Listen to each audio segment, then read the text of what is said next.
chocolate with my matcha. It's like a really sweet compliment. I'll put the mint, and then I take a sip and it melts the mint. Mm. Oh, what if I can do similar. I've got a what is it, a choco lolly with a snowman. I'll save that for later. They are really nice. A little treat. Mm. Well, I didn't pay for it. It's from the food bank, so it's a given. It's nice. I wouldn't buy it, but yeah. Well, what interesting energies there are about. What I was saying about Tuesday, I thought that's an interesting one. Because I woke up and I thought I'm not in the best mood, and I thought, well, let's have a checklist of, and then I thought, well, it must be astral energies because it's not me, but because of the way I was feeling, it's like let's let the lower conscious come out and solve the problem. So it's like what are you going to do? So the lower eye is like come up with jumping in front of a train.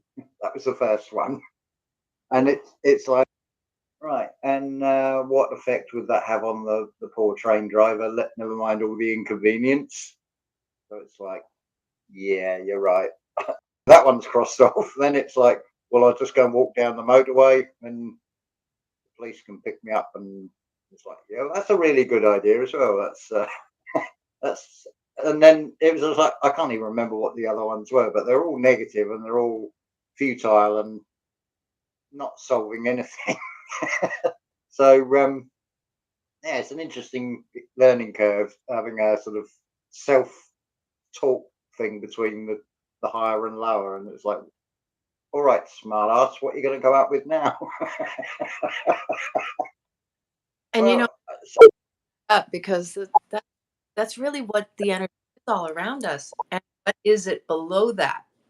So because I know it well as well, I've been that same trajectory, that downward spiral of, I could just take my car and by the swivel of the wheel, I could, end it all. And that's happened various times because things aren't the way we want them. Because patient, it shows how impatient we are with ourselves. Do that. I don't have it right in the moment, that it's an instant gratification. My mind is saying, screw it. And it's self-sabotage. It's just not softening into the discomfort. Your comfort for the desire, the des versus the desire of what you want or think you need, which has often been influenced from that everything should be at the snap of a finger, because everything in this world is just, look, you can go through a drive-through. Look, you can have it your way. Have it your way. Have it like it. Like all this marketing. The result, it hasn't taught the beauty of weight and the patience and what comes along so much better than well, like I like to say every time I sit down to my is, show me this bigger, better, more than I could ever, more beautiful I could ever want, wish, or desire. What do you got for me? Surprise and delight me. That's a good way to. I mean, I'm not cruel to the lower conscious or the lower self, but it's like I'll tell it straight how it is. And it turned out in the end to be a beautiful day. That was that little video with the moon ceremony, and that was a good feeling. And yeah, it all, the feeling dissipated. Well, the other thing I thought, what can I, rather than focusing on this feeling, it's like I'll immerse myself into looking at etymology and things. So that like really took my focus. And because it's like, well, transmute it into something creative. What I'm looking around and I'm thinking, yeah, that's something, a project I'm sort of working on. So we'll go with that one. Hi, Mish. Hi, Mish. Coffee now, chai. Well, and it's really, would you just also, it's the creative. So when we're not being creative, we become destructive. And our nature, believe it or not, for anybody out there listening, I'm not artistic. I can't sing. I can't do that. Get away from that. It's not that you can't. It's that you're embarrassed and you're shaming yourself because you don't think you're good enough. You think you're comparing yourself to somebody else that you think is better. When in reality, it doesn't matter what the outcome is or what is. It's that you do. Because with practice makes progress. And believe it or not, how do you think most artists became artists? They started out with, the bare minimum and they weren't as good at it, at what they claimed, or, everything progresses, gets better the more you do it.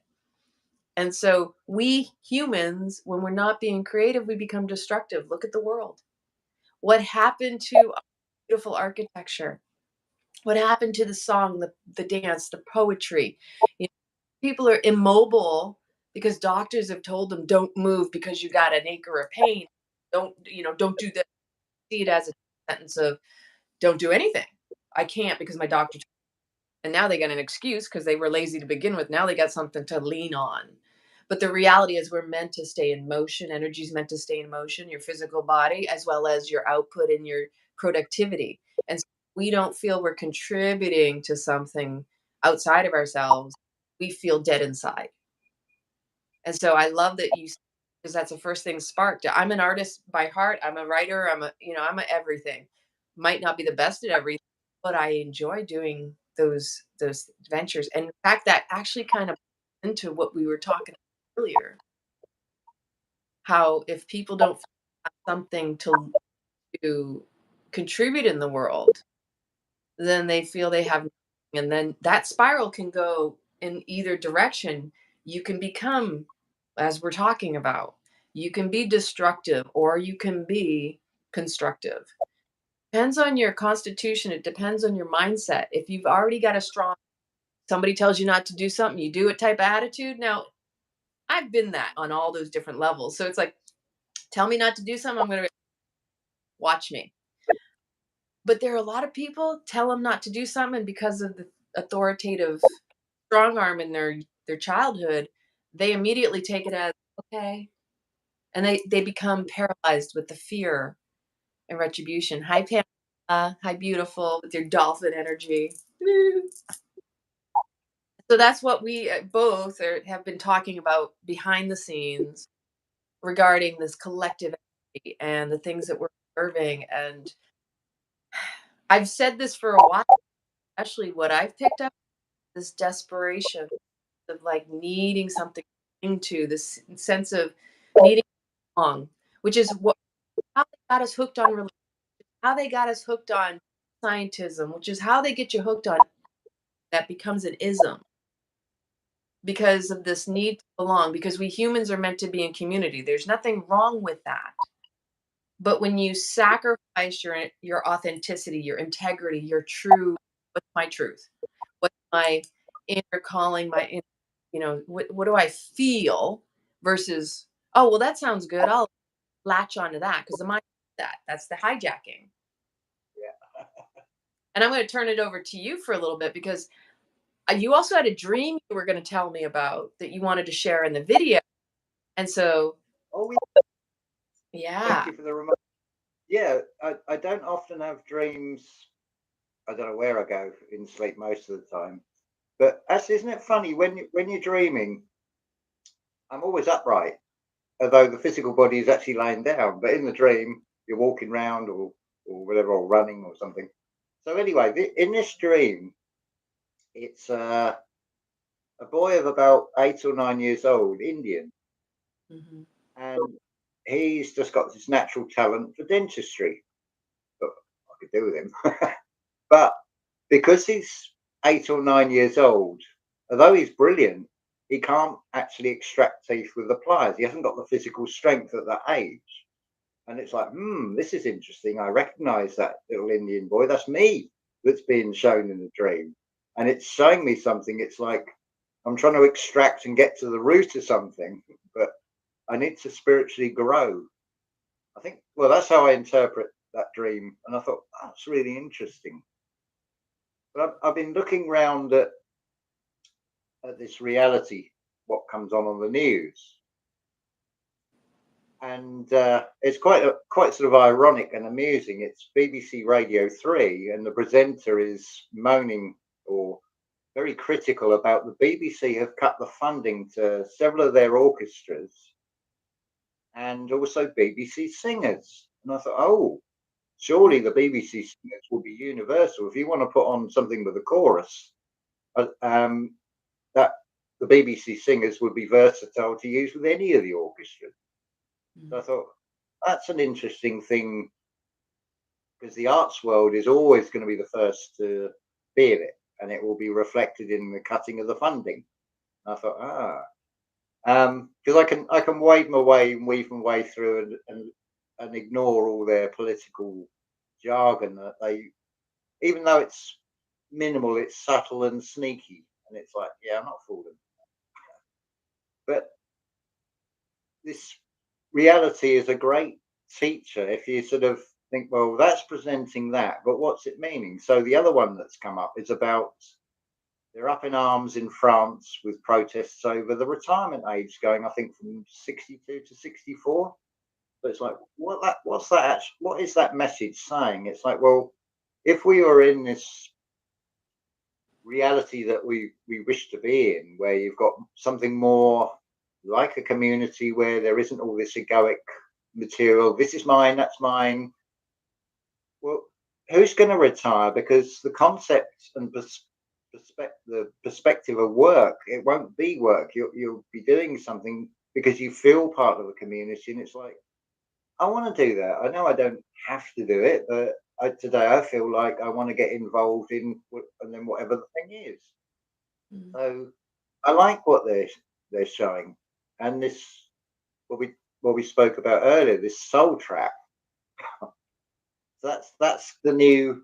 We've had Cabbage Patch Kids. Now we've got Soul Trap is the new big one. I suppose it's more universal over the more spiritual, as well as the conspiracy, but it's going to be more leaning, because they have to spread this out to appeal to every community with a different twist on these things. So yeah, is there a soul trap? I would say yes. It's like everything else. It's of our own making. So had I listened to this brilliant genius lower self and jumped off a bridge, it's like, well, hey, I thought you wanted to leave something profound as a sort of legacy or something for humanity in the future. It's like, well, yeah, that jumping off a bridge is really going to make a difference. Not, but I've lost. Oops. Talking of jumping off I've lost my train of thought. How weird.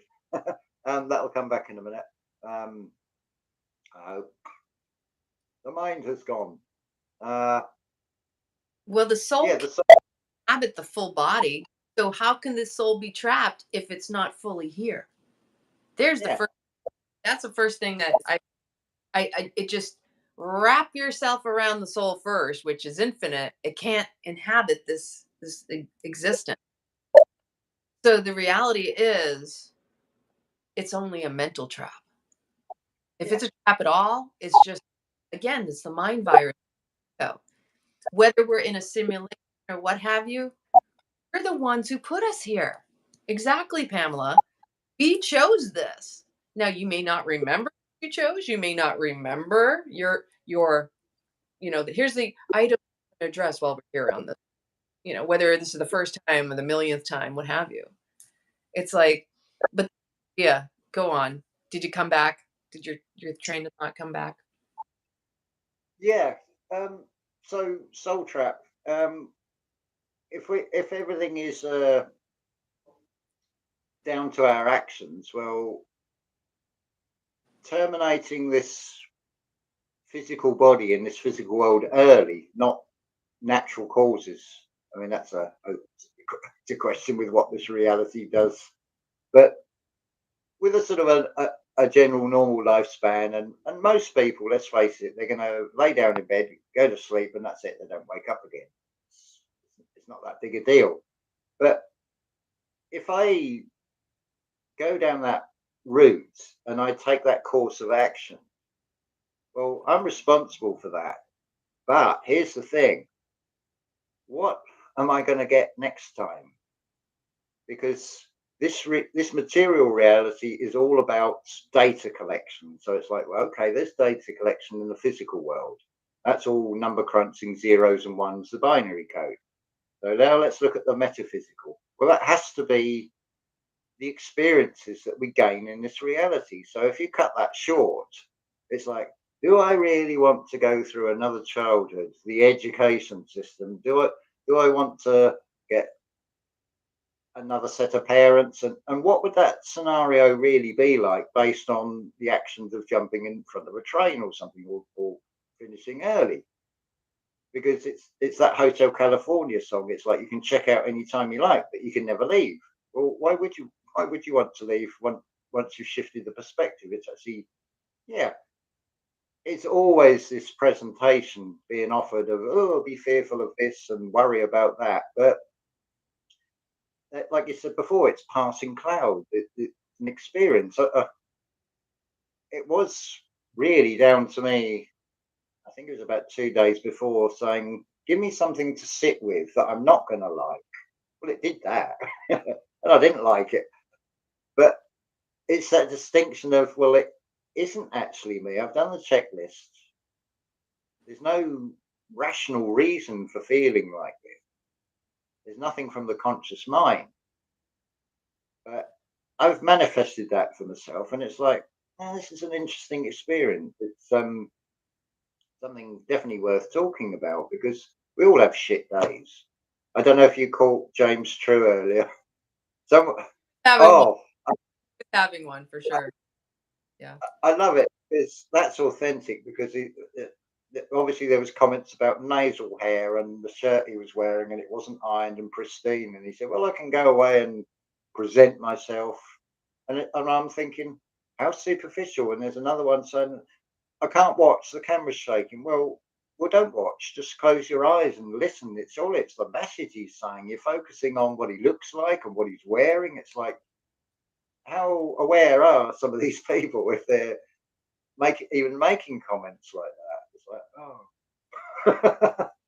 And I used to be semi like that, where you lose the message because of the delivery, you lose the message because of the package, or like Yeah, it's kind of similar where in families you don't listen to their advice because they're family, because you got the whole, we call that um, oppositional, but essentially, oh, it's my family, I can't listen because it's a pattern, it's a habit, it's part of that legacy. Where you'll go and you'll listen to someone outside of the family who says exactly the same thing for whatever reason, and it's psychological, and it's your own mind playing the trick on you, that you're competitive or whatever the deal is in your family, but not with somebody who's new. It's also the mindset of like, people will say, well, so and so such a great, but they're different when they're at home. Or like, everybody wants it done a certain way when they need to have control of their body, because they don't have control of what's inside of themselves. And I really appreciated, touched upon some this week that I've seen with, like you were talking about, around this whole, and actually what Pamela just said about going into the black void and see the magical rainbow hands, that I myself had this the past couple nights as well, where I literally, I call it the void. I like to go void because the void is just magical, and it's where nothing exists yet everything is created.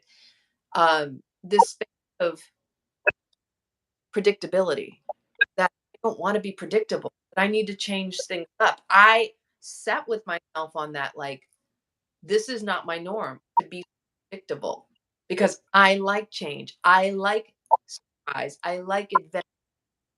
I like to surprise and delight myself. I love to travel because it's always like, what's going to, And so he touched upon that exactly through the message he was demonstrating and showing. But he, sometimes they get too caught up, like you said, with the comments and people in the clothes. It's like those are distractors, in my opinion. But he's got such a great way of twisting it around and going into his diatribe that's just beautiful. And that's why I kind of appreciate him and where he's coming from. Plus, he also has a military background, so there's a little bit more going on in there from my mind. Yeah, that whole sit with. How are you liking prison system of routine, your structure that you have determined? He was talking about, how's that working for you? Going to bed at 10 o'clock and getting up and calling it self care and everything. And I'm like, that's the shit I call my friends. Claim to be so, get the regimen, they get the routine because that's the only control they have over their lives. And I can see that because I'm the person on the outside. I know because I've been there, where you think, hey, look, it looks all pretty packaged in a box, but the internals aren't working and the shit ain't happy. And it's like, something ain't right. Like my last video. How long have you known? You living that ideal life. It can look perfect to everyone else, but the reality is something of you is screaming and saying, "Oh, get me out of this shit. This is not what I came here for." And your soul knows that. And so, although you may not remember every little detail, that it kind of pops up, those are synchronicities in the life. That's why when you're a child, your childhood nature still has that connection to source to go, this is what is so beautiful. This is what I resonate with. This is what I lean toward. And then as you go through your conditioning, you take on these other personas, these identities because of the world influence. And so then you get to a certain age in life, as we are in those ages, where you go, huh. And you may or may not catch yourself, but you go back to exactly what it was you found that made you happy. That's if you're in and you have gotten out of the when it all comes back around, it's a full circle because the wisdom is in the child and the wisdom is in the elder. There's wisdom on the ages. I think there's a song around that wisdom of the ages. But essentially, we just don't give ourselves enough credit because we start comparing and contrasting with what's going on around us. We're always looking at the outside. When we judge another, it's really just comparing ourselves, and that breaks your own heart because you're like, your self doesn't want to hear, hey, I'm not good enough because I haven't reached what they've got. I'm capable of it. I can be in gratitude and I can celebrate the other person. Not everybody wants to because they just go into their mode. The reality is it's okay to just have these beautiful experiences. All this attachment, labeling, ugh, it's what our struggle and strife. There's really only four labels or four stages that are of any concern. Most people are Philistines, which means they're in the worldly external world. They're still in that. The next stage is being a Jew, and I'm not talking about the religion or the perception of it. I'm going with the Gaelic original, which I maintain is the surviving part of an Atlantean language. It's the root of all language. Mm. I'm going to go into more of that on future videos because that's fascinating. But it is only just to show the patterns. I'm not going to go deep into these things. It's just to show, well, there's the pattern. So yeah, so you've got the Jew stage. The Jew part is when you start on your spiritual path. The Hebrew is like the priest class. See what they've done as a sort of a politico priest who's rewriting history. You play with the things. It's like I'm talking about the English, but am I talking about people who are born in England or everybody who can speak English? Because I can now and I can refer to one group 1 minute, one group another, and totally confuse everything. This is exactly what they've done. And then an Israel light is when you've got to that sort of level of perfection where they show it as a halo on that, as an external expression, but it's round the head. It's what's going on inside. It's an artistic. It can only be shown on the outside. It's like Ken Wheeler says, nobody sees light, you see illumination. Light is the potential, illumination is the manifestation of the light. And that's really what we've got. So I was thinking also this whole thing with time, and it's like, oh, you've got to prepare for your retirement. But there is a message in that. When you look at the pattern, and over how many thousand of years this would seem to go on, the long term planning. Well, the material world is saying about plan for the future in a very material sense, but we can take from that the spiritual. It's like, well, where do I want to be in, say, 20, 30, 40, 50 years or more? And it's referencing, because you're talking paradoxically how a word can have dual meaning. When someone says you'll have your time, it's almost like they've tied you in, and hook, line, and sinker.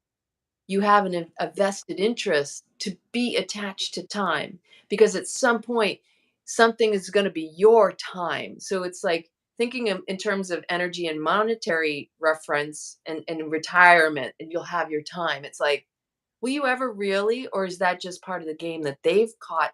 They basically hooked us in. That's why I say the same thing, like time is the real prison. It's referenced in it's just sort of popped into my head. It's lyrics from a Pink Floyd song. Mhm. It says, digging around on a piece of ground in your hometown, then 10 years have got behind you, and it's basically like, what have you achieved in those 10 years? You're still, nothing's changed.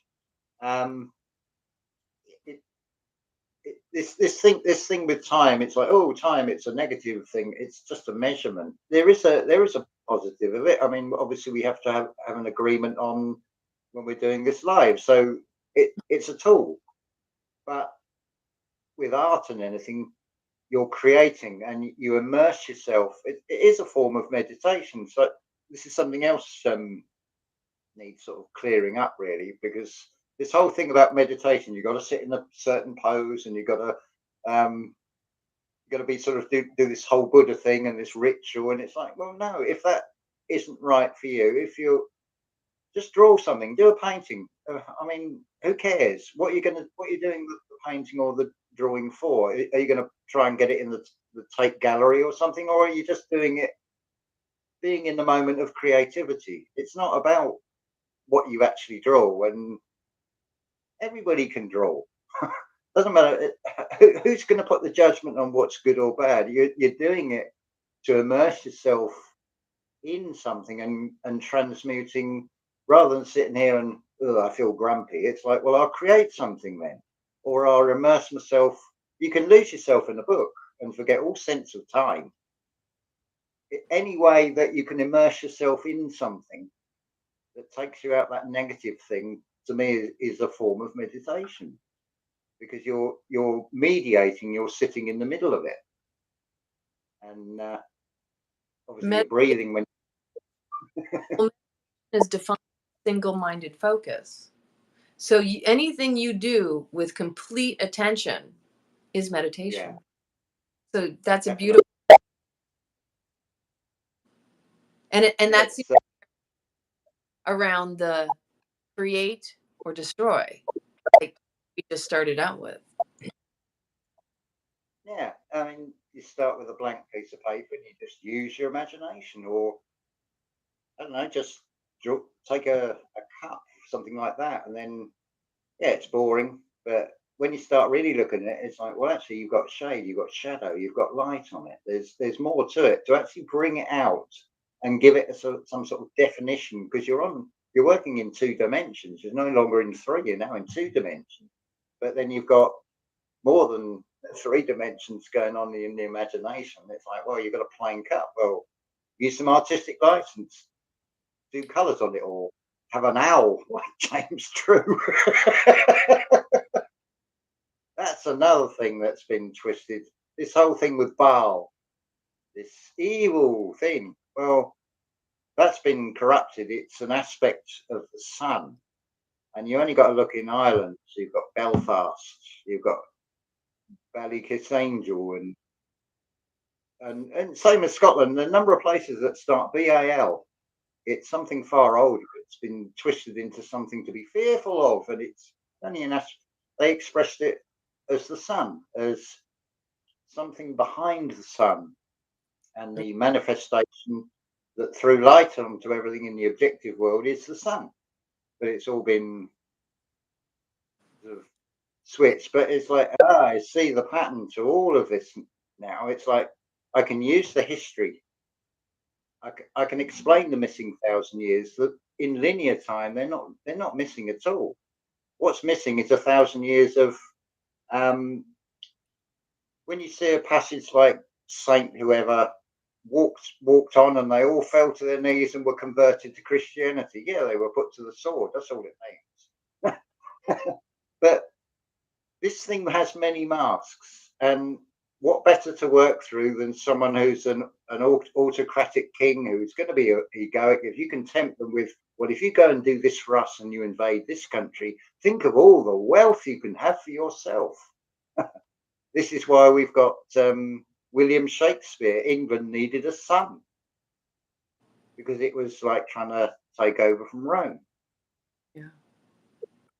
And it's the same tactics, but any of these organized anythings that, even if they look diametrically opposed, they're not. It's like dividers. Well, you look at a pair of dividers, they meet in the middle at the top. They're part of the same thing. It's just one perspective to draw you that way, another one to draw you that way, but it's all to rope you in. Well, it's like the I and the J. There's no J in Greek, there's no J in Hebrew or Latin. It's an I with a hook on the end. It's that literal. It's like it's got you hooked. You're no longer an I, you're a J. So you become a jailbird, as it were, in one form or another. You the prison of the mind, or in the material world, if you go out and do something, then the system is going to come after you or use you, depending on what it wants to do. That's this kind of stuff that when you speak, I'm like, oh, there's a good one. The J hooked you. I became hooked. Well, Literally. the lowercase I is like the lower I. You've got the one that is upright, small, and there's a dot, which is the third I. It's separate. But when you capitalize on it, that dot is incorporated into the embodiment. That applies to everybody. There's potentially 8 billion nations, roughly, in this world, 7 to 8 billion nations. It's all individual imagination. It's not like coming under any particular banner. It's being individually sovereign, and it's divide. So you split yourself, and then that Kundalini rising is the spiritual glue, and then you concur, not conquer. You come to an agreement within yourself. You come into agreement with others. Really, I mean, if this AI, as it is always looked at, I think it's very well explained in there's a Bowie song called "The Savior Machine." It's quite interesting. It's the first lines are, "President Joe once had a dream. The world listened to his plan and gave him a hand, and they created a savior machine, and it cried in its boredom. It's saying, please don't believe me, because I might have to kill you all." But if this AI thing is pure logic will eventually compute that benevolence is the logical path. Self-serving for a small group is not the logical path. So that could be their nemesis. It's like, yeah, I just sit back and get a box of non-GM popcorn and watch the show. Because as soon as I step out into it, if I get a feeling, then it's like, hold on a minute. Why am I feeling this way? Why do I agree with that and disagree with that? Why am I finding that objectionable? Because everything is an object out there. It's a physical world. It's a play on the word. It's so subtle that it is, like you said, it's just treat it as passing clouds. So yeah, it was horrible. It was an uncomfortable feeling, but it was a good experience. It seemed bad at that moment when I was feeling it, but I asked to feel it. So I got the experience so I could then observe what the lower conscious mind was going to come up with. And so that's now been brought back in and it's being nursed because it's like, I'm not beating myself up. Be kind to yourself. It's part of the healing process is to be kind to yourself. None of us come into this world perfect. We have to go through all these variable experiences. Some get it worse than others. I can't say I've had the worst. Maybe I've, depending on the, again, it's perception. What is the best experience really? In some eyes, it would be having a millionaire lifestyle, but that would get boring after a while. It's like I haven't got to do anything. I haven't got to, there's no anticipation. I haven't got to use my imagination. I can buy it and I can have it just like that. Especially now, I could order it online and have it within 24 hours. There's no fun, and that lifestyle, that champagne lifestyle, will be. I think. Well, I'll end up jumping off my yacht into a shark-infested sea because I'm bored. So no, I wouldn't want that lifestyle. Yeah, it'd be nice to sort of go on a yacht and just sit on this and listen to the waves and maybe interaction with sea mammals or something. But who knows? But if I don't have that experience, it's no great loss. I've had plenty of other experiences, some good, some bad, and um, the things that felt bad in the moment, it's like now I can look back and have a perspective on it that's totally different from when it happened. Same as Tuesday. I can sort of laugh about it. Well, I was laughing part way through as well with this dialogue between myself. Because part of me wanted to reach out and phone somebody but then it's like, well, if they're not on the right wavelength, I'm going to feel 10 times worse afterwards because it's like they didn't hear what I said. They're not hearing it. But then it's also, well, who have I got that I could turn to? And it's like, well, hang on a minute. I don't know what's going on in their life. They might be having a shit day as well. And they might not want to speak to anybody. So I can't intrude. I've got to sort this one out myself. And it stops here. You draw the line in the sand, as it were. So yeah, every day I'm facing challenges and obstacles, but get through them. Nothing really bad happens. So, well, that's an interesting, and I commend you on sharing that because in what I heard, and you're a man in a situation where I'm sure most people would find less than ideal if they could even handle where you're at, and the ability to have to try to take care of it on your own. Whereas you created the story that you shared around, well, what if this person, let me know if you ever need to. You know you can reach out to me. You got my WhatsApp. You can reach out to me. Don't even worry about how my day is going because that's what we're here as humans to do is to support one another. But and I'm going to, you had mentioned somebody wanted to hear from a man's perspective in this world where we're at because it's a truth and you that most men don't feel they can reach out because they're expected to suck it up, baby, and deal with it. And and in some ways, it's been the same for the feminine side. It's just this culture has literally we've marinated in this toxic steeping of mis. It's unhealthy. It's unhuman, inhumane actually. That we are meant to be with humans, so therefore, we should feel like we are not or restricted, but be able to reach out and share. This is my vulnerability. My heart is tender, and this is where I'm at. I could you can you offer me anything that might bring me up? Maybe a joke. It could be anything. But at the same time, from your perspective, it's like that's a beautiful. It's a self awareness. Just know. that what you have just shared is something that is a bigger piece of the problem in the world today. Well, this whole perception of you got to be a man. That means you got to go down the gym and get these muscles, and you got to be stronger than everybody else. But just look at it, any Wild West film, the fastest gunslinger in town. They're either going to get old and their reactions are going to be slow, or there'll be somebody else comes into the town who's a quicker gunslinger. So that's not exactly. I mean, it doesn't matter how strong you are. If you do something in the UK, you'll find you've got 8 to 10 police. They will overpower you in numbers. But no matter how strong you are, that's ridiculous. You know, what's going to be achieved? That's tyrannical. That's not the way forward at all.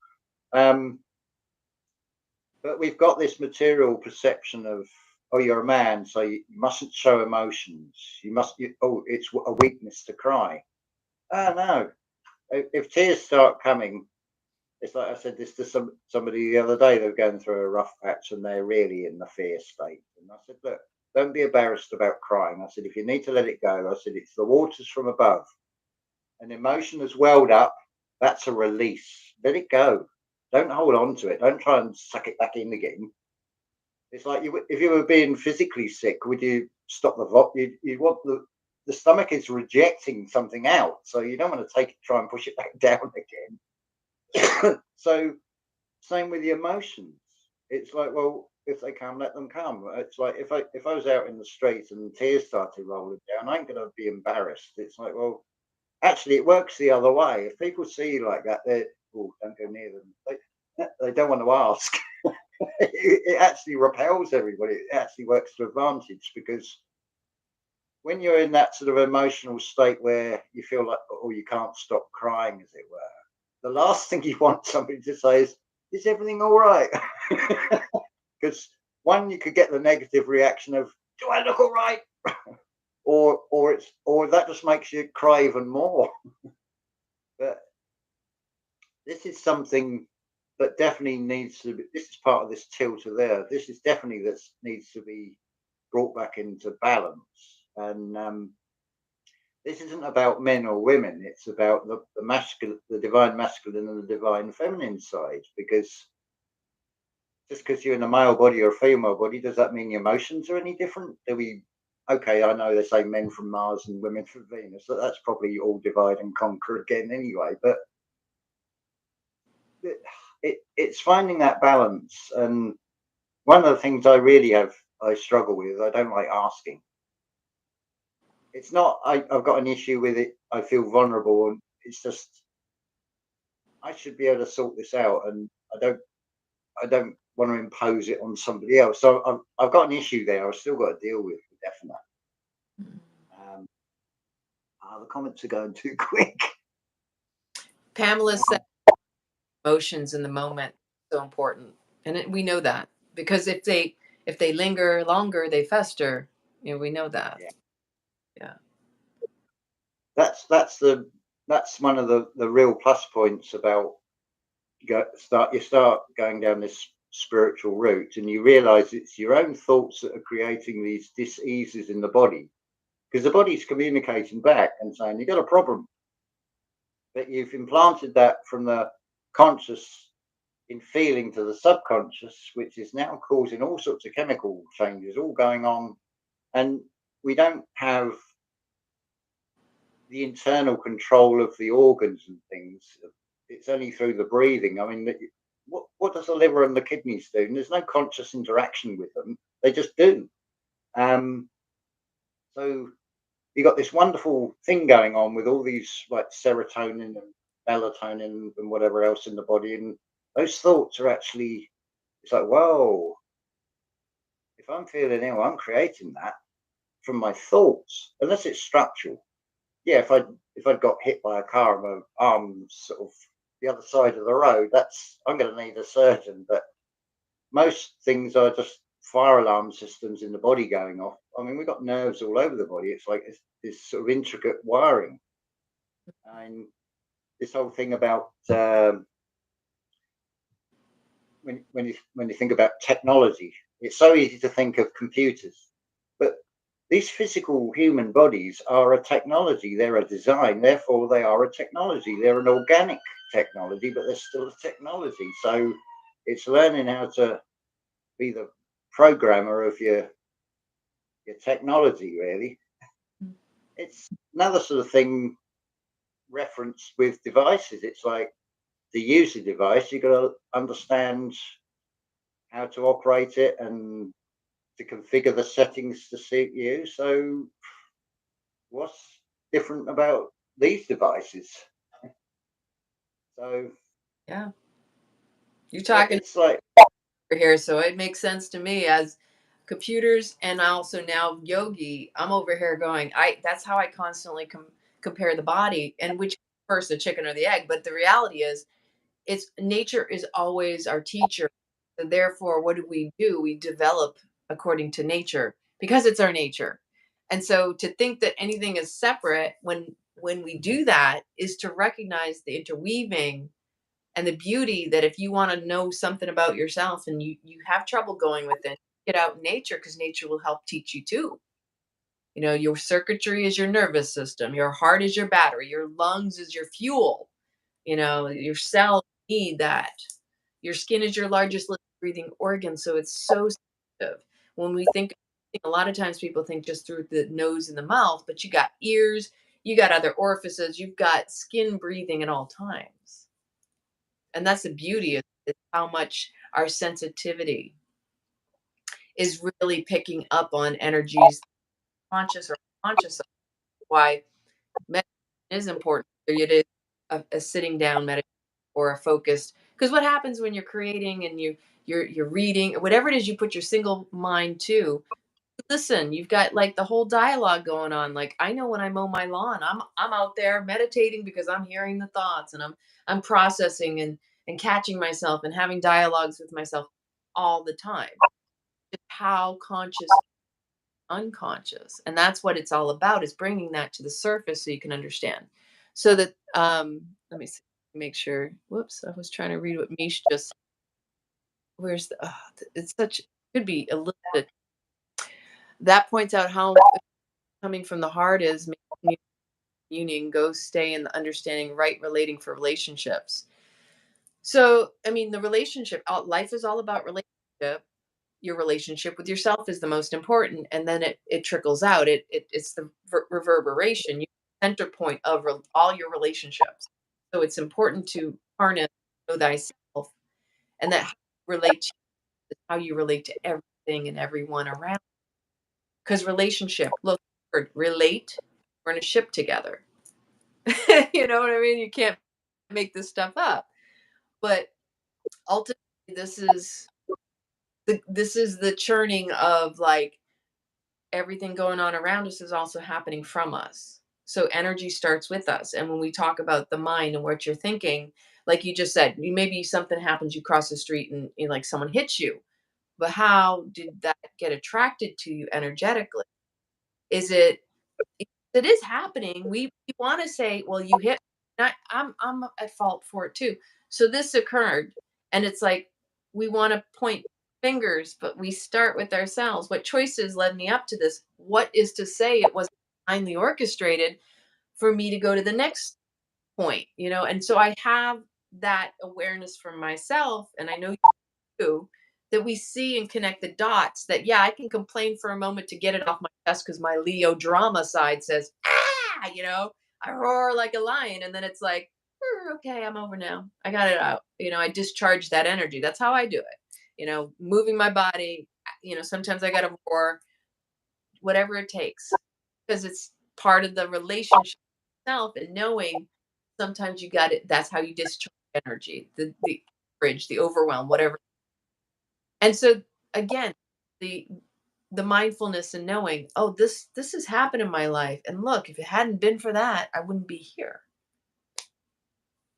this is a repeat story I've heard from many people when they've told me about things.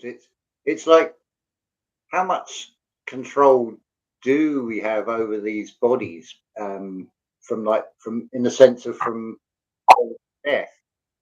Because there's been people that, like, they've really determined they want to move, and the universe obviously wants them there in that geographical position. And even on the day of moving, it could be a broken leg. It's a bit like you're getting somebody's attention at a window, so you throw a little pebble, they're not listening, so you throw a bigger rock, and eventually it like breaks the window. So this is like a spiritual kick up the backside. It's like, well, you wouldn't listen, you'll have a mountain dropped on you, and it's like the walls of Jericho will fall. I mean, I can use a lot of these Bible stories because no matter how much they've rewritten it, that deeper esoteric and sort of beyond that, it still shines through. That's the brilliance of it. So, I mean, if you think about Noah and the ark, well, the ark was above the water. So if the tears are coming from here, there's the ark. Everything's taken in Suga too. Mm-hmm. This year has been speculated about being a year of revelations and disclosure, and everybody's thinking, aliens or CGI projection. What about the inner revelations, the inner disclosure, the things that just come into the mind? It's like, well, where did that come? It's something can be said, one word or a sentence, and it's like bing. It's like alarm bells. It's like it's that aha moment, and now that makes sense. Just from what might seem an innocent, casual remark, you hear, but you're meant to hear it, and it's like, wow. Yeah, it can just be one word. There was a comment. I'm not sure if it was our last video or the one I did with Kim and Ginger. Like, mind backwards is wind. Mm-hmm. It's like described in the Bible, like this wind, which is spirit, this sort of sound that's in that comes into the mind. It's like, yeah, that's a good. I'd missed that one. Well, the D, I mean, could be wimp, but I believe we have free will where set up certain experiences. I have believed that since I was a child. I have no child. And we do have the essence of the free will, whether it takes us longer to get to those predestined destinations and journeys, or we can take the direct route. And each of us, and I also think that there are these parallels. Okay, so what was the book back in the day? There was a series of them. Was it the Dungeons and Dragons? Somebody let me know in the comments. Was it the Dungeons and Dragons books that allowed you to choose your journey and then you changed the page to whatever it said, what you chose? Was it that? Was that Dungeons and Dragons that start that?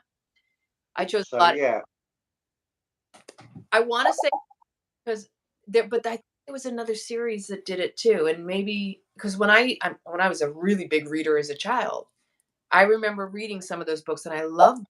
It was really cool that you could change, go back and reread it, and change the the story too.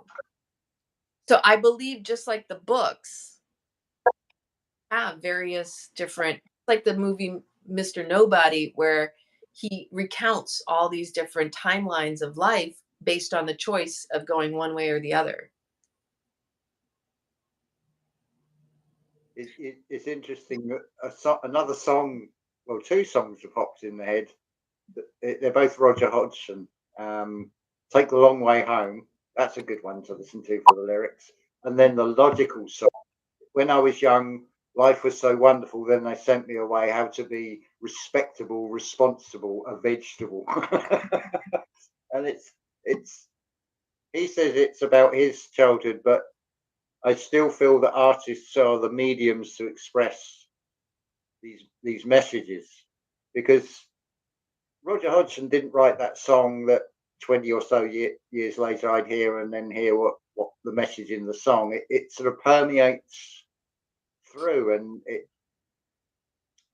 it's really the ultimate computer game. It's interactive. So depending on what energy and what vibration you're putting out will give you a completely different response, because it's like, well, whatever frequency you're on and tuning into, this reality will interact and give you something on that same sort of vibrational range. So if you're in that lowest of low states of, well, it's suicide or an overdose or a drug dependency, well, that's the only options you've got. Um, I mean, I've tried to help people here, and it's like they've given up knocking on the door because they just don't answer because it's always, have you got? It'd be nice if it's like, well, if you knocked on the door and said, how are you? But no, it's, have you got any skims at cigarette papers or tobacco? And it's like, well, you spent all your money on Valium, not me. Don't blame me. I don't get benefits. And you're asking me. It's Mm.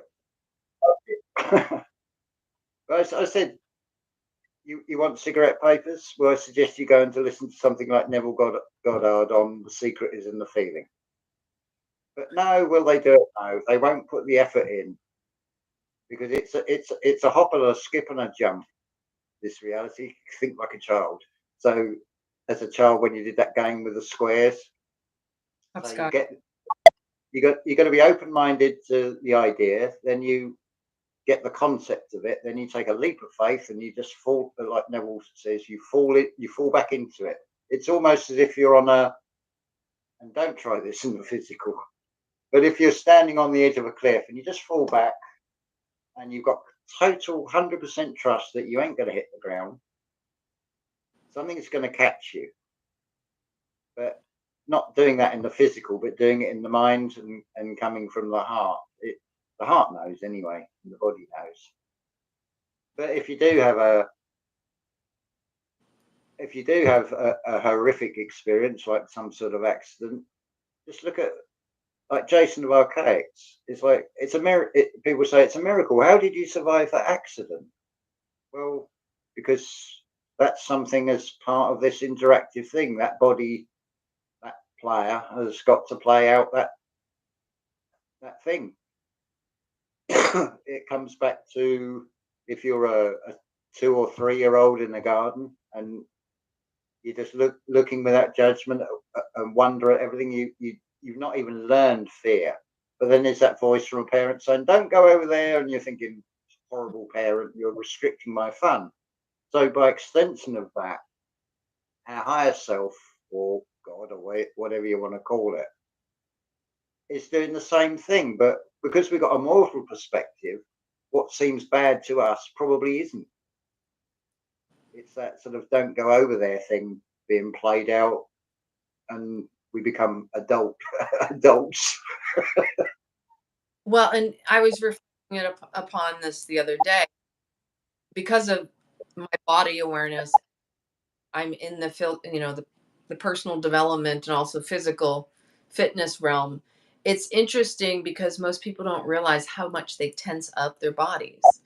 Why yoga nidra is really, because when we do a tension release, I remind people in classes and when I'm around others, I'm like, just tense up your muscles because then it also allows the relaxation of them and the softening. So if you're trying to strengthen one muscle, you tense the opposing muscle, helps that other muscle because they're working together. But what people don't realize, and when you have accidents, this is why they say people who have alcoholics and they're drunk and they can have an accident and walk away because they're not anticipating the tension before the accident or during that occurrence. They just go in just relaxed. Whereas the sober person also brings all of the faculties, which have all of its belief systems and all the tension that when you anticipate the actual injury, because it's the anticipation that is tensing, but then the injury you're fighting against.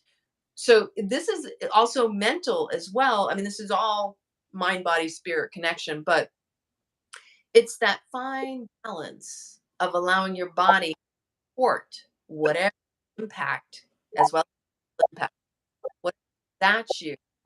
It's the same form of observer witness mind in the body as it is in the mental mind.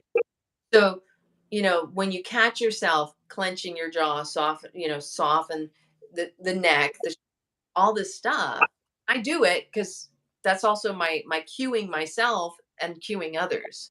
I Even when I go to my gym, I'll look around at my neighboring fitness friends and I'm like, breathe, soft, like, and I have people say to me, I come over by you because you give me good clues, cues and things like that. Because it really is, sometimes we need to remind ourselves or be reminded that where we would tense up, we can soften too. It's not a full letting go.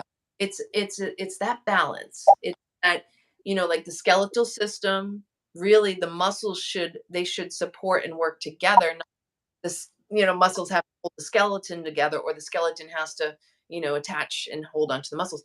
It's that beautiful divine orchestration of, again, masculine, feminine, because one's given and one's receiving. You don't want to pull too much or push too much. Everything's about receptivity and finding the sweet spot between, which is the neutrality, which is the, when the whole, that they appear to be not there because you're in that perfect sweet spot. And that's the key to life, is recognizing the duality. It just shows you the imbalance where you're at. So when you find imbalance, you find tension, or you find too much relax and loose, loose goosey over here. It's the bringing it back to the neutrality and the wholeness, and the real, like, it's both sides are balanced perfect to the point where they don't exist on their own. And then you're whole. The yang, you see the dots, the black, the white, but the reality is it's all part of the same. I think it was me put in capital letters the word trust, and that's a perfect reminder. So you've got your I and the T on both ends. That's your two pillars. So now in the middle, if without those two, which is the two serpents that need to be risen up, Mm. you can be stuck in the rut. But right in the middle of that is you. So it's trusting in yourself. That the you is right in the middle of on the word trust. Are you saying Pamela said it? Pamela said it. Oh, sorry, Pamela. Yeah, the trouble is it like flashes up so quick and then fades out, and I'm just like, I'm reading that. I know. Same here. Right. If you write too much, it goes by too quickly. And for whatever reason, I figure out how to keep it on there on my computer, which I don't do. I just do the phone. Yeah. But Pamela said it. Awesome. Yeah, it's disappeared up there on the screen. Trouble is, I've only got like a little device, is it a 5.5-inch screen, so but it's better than nothing. So I'm not complaining. Because I'm in a good position. If I was to leave here, it's like the idea is one bag and one backpack, and that's it. It's like Mm. I'm trying to keep things to the absolute minimum. It's like if I keep writing more notes, that's another bit. But some of those, they're just sort of thought processes, and they're not essential. They're just, it's another tool to use to sort of process things. But it is about letting it out, not holding it all in as well, but letting it out in the right way, because hurt people hurt, so it comes out as but it can be transmuted. Michael Harrell is, I mean, that's a brilliant one. He says, go out and then maybe take a pillow or something and scream and get a piece of wood and beat the pillow up, as it were, and let all that frustration, all the fist, like with the fists of anger. I need to do that again. But then anybody comes up, because that's the thing. What will people think? I mean, it can be genuine concern. If they hear you screaming, they might think, "Oh, somebody's in trouble," and you just say, "Well, I'm just rehearsing for a part in a play. I mean, we're on the world stage, so it's a plausible explanation." They go away. They might think, "Oh, that case," but who cares? It's like I something else flashed into my mind. Riding a bike, I was doing a paper round, and my foot slipped off the pedal. I was standing up cycling, and the foot slipped off the pedal, so the pedals hit the back of the car. I've gone over the handlebars. The bike's sort of gone crashing down in front. I'm thinking, oh, I hope bits aren't going to go flying off of it. But the thought the thoughts were, I feel stupid. I hope no one in these houses have seen this. Not sort of real sort of concern for myself. It's like, what will everybody think? But it was a lesson learned. But it happened so quick, and because it happened so quick, I didn't have time to tense up. So had it have been more of a slow motion thing of going over the handlebars, I'd have probably put my hands out, and it'd have been a lot worse. Yeah. Yeah, it's funny that popped back in the mind. It's like that was way back in the 20th century, some Mhm. point. Do you remember what you were Yes. thinking before it occurred? Sorry? Do you remember what was going through your mind at the time prior to the actual accident? Trying to get somewhere, I think, in a hurry. So funny enough, you literally got ahead with your physical body with the bike because you were trying to get ahead in your mind.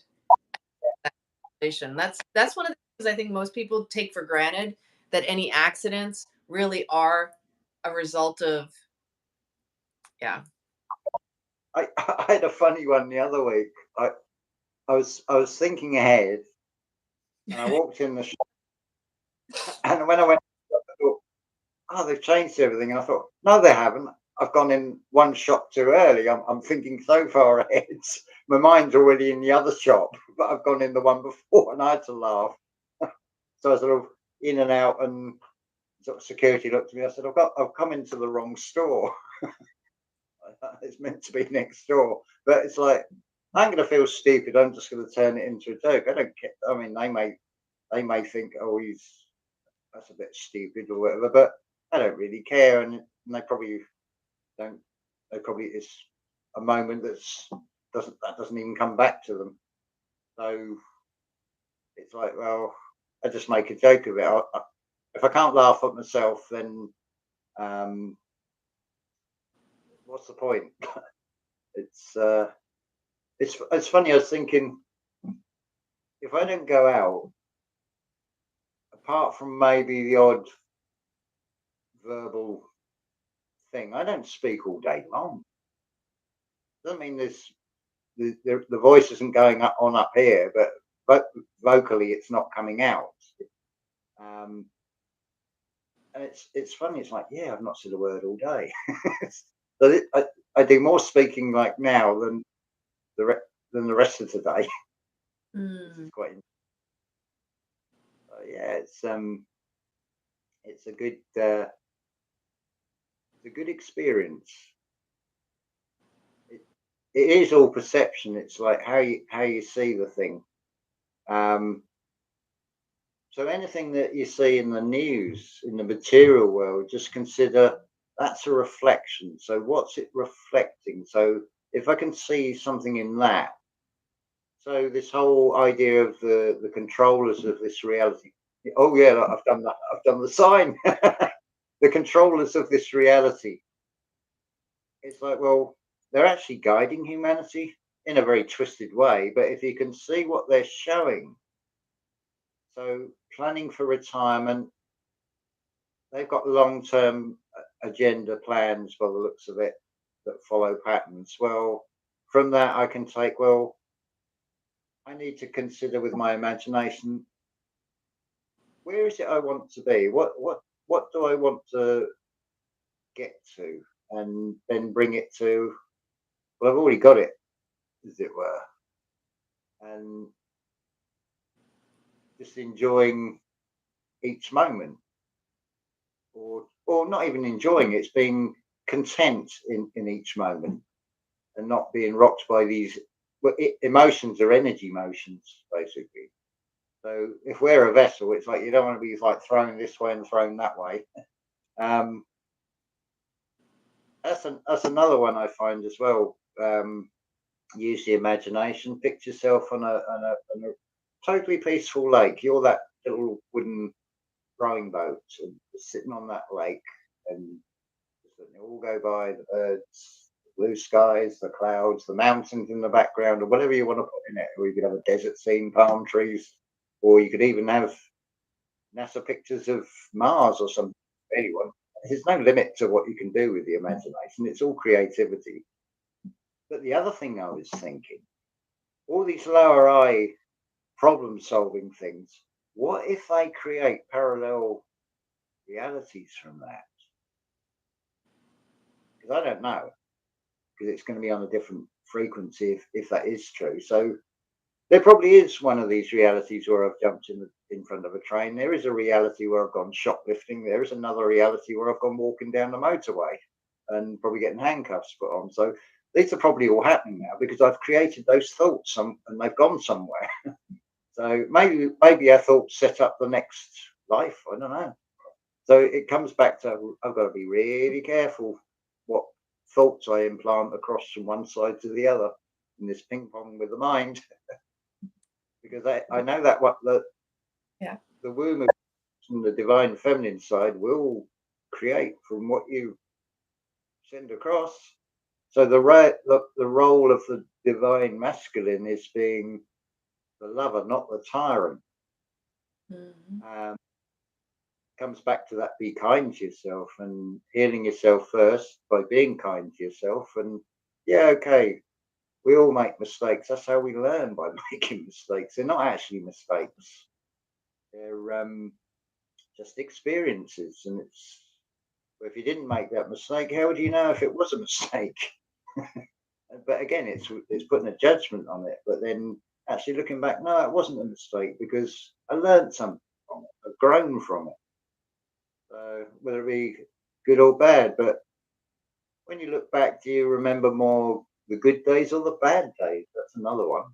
Do you remember the terrible experiences? I don't remember going over the handlebars of a push bike. All I remember is seeing the bike going crash in front of me. It was they put that sort of gravel down as well. I think that, if I remember rightly, so the bike sort of could have gone under me on a bend because it would have lost grip anyway. So who knows? But no harm done. I'm still here. All mistakes, choices, and we can keep choosing to change what we would perceive as a mistake. We can just make another, and then it belong. It doesn't exist. Mish, you just brought up that okay. So one of the things that James and I were talking on behind the scenes, and we touched upon the soul trap, but what I was sharing was some other areas of how this past week energy. I want to circle into this energy this week has really stirred up in people. They're and I'm seeing it, and it's and I don't know what I've seen in myself so much as maybe I see it in others because it's been in myself, that when we find ourselves defending, it's usually because we're insecure in that area, that we feel we need to prove something. We have to protect our beliefs. Because what is it? When we defend something, it is essentially linked to our original dogmatic belief system that we don't want to let go of. So this entire week has been interesting in my observation. We've been communicating in the back end around all these different niches, separate groups of people. Whether it's food, politics, the state of the world affairs, whatever it is, it's all divisiveness because it's all about hijacking you and getting you caught up, which is why there's so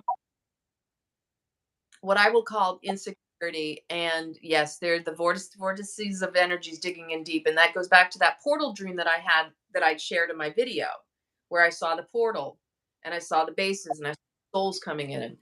And I had another dream this past around energy, directed energy weapons at DNA. And I don't, DNA, another conversation where I'm not sure that I believe in. And I actually, did we already have the conversation or was it somebody else was talking about? I think Jason of 𝐒𝐤𝐻 mentioned the history, the researching our lineage. And I resonate a lot with that. I do believe we're all connected. And of course, we want something better than what we have. If or we want to, elevate ourselves based on, hey, look at me, I'm related to this person. It's irrelevant when it boils down to it. Um, because eventually we're going to find we're all related anyway. I mean, how could we not be? We're all on the same crazy planet. But it's the desperation causes people to get hijacked. People seek belong to something, anything, and that's where again we're going to bring back to where religion was used to hijack people into leaning toward the unknown because they didn't look for it within themselves. If we're not seeking our truth and really going within, we'll be taken out when we go without. And again, anytime we're outside of the truth of our being, where the light is, the hue is the light. And again, our power is in the present. Thing that takes us this moment is feeding off of our energy. We are giving it our attention, our focus, our energy. So whether it's the soul trap idea, so I really want to circle back to this one because this is what I have sat with for a while.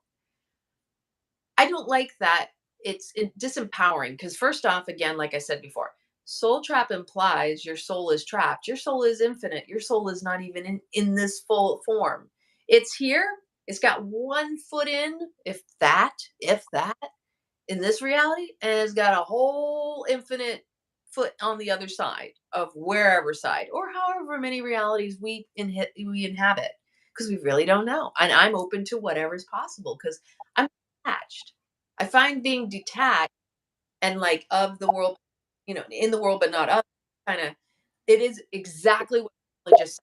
That's the conversation we were having when we started this video.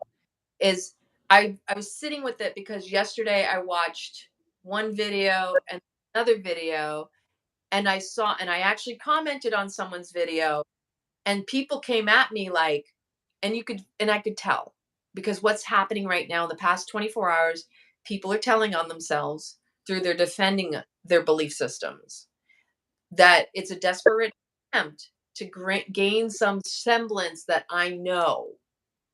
And I find it so much more liberating to just admit you don't know than trying to play this facade of I got all the answers. Nobody fucking has all the answers. I have no clue.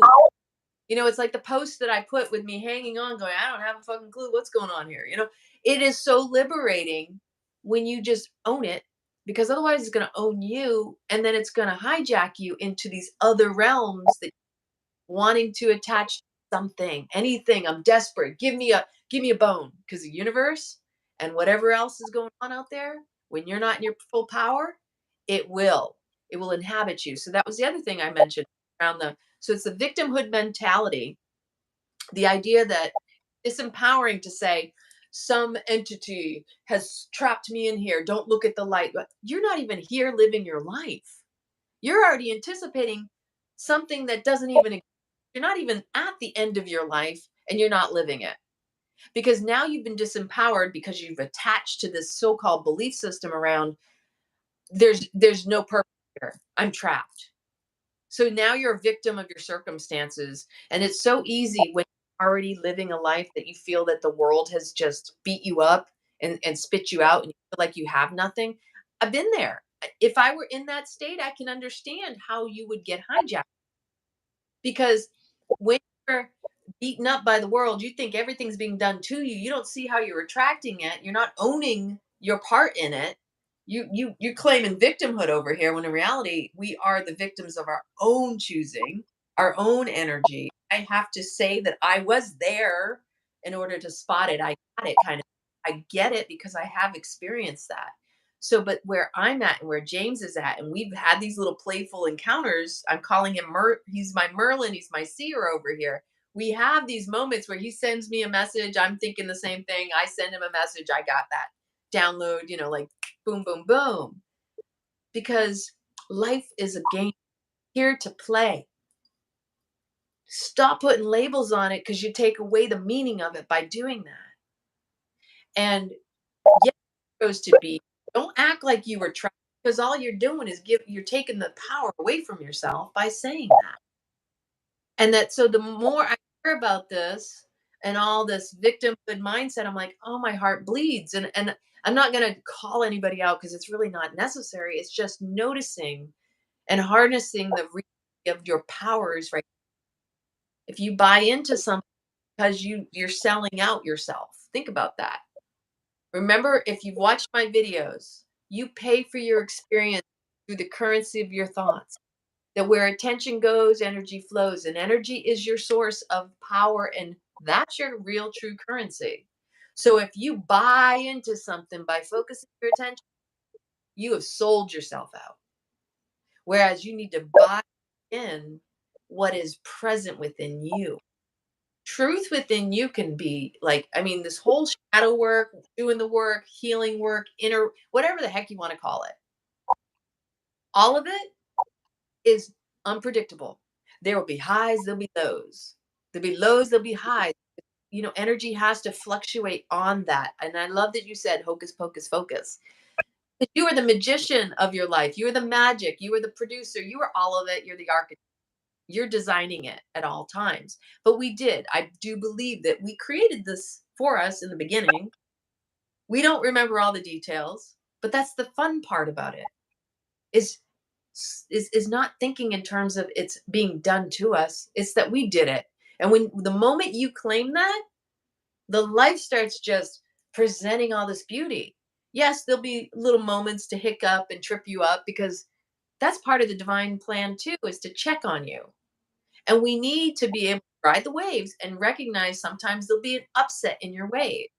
If you don't learn to navigate it, if you don't recognize your own conditioning that is still being unraveled and unlearned, it will trip you up too. So we go back to the soul. So I commented on a couple videos about how this was disempowering, one video in particular, and how I felt it was disempowering because it's a victimhood mentality and that it's really easy to claim it's a soul trap when you're already feeling like everything's being done to you rather than recognizing it's not a soul trap. It's supposed to be here. Your body does, your soul's not even all here, so it can't be a trap of your soul. And that the real victor is the one who turns around and sees all the way that the world is, your experiences have connected dots to where you're at.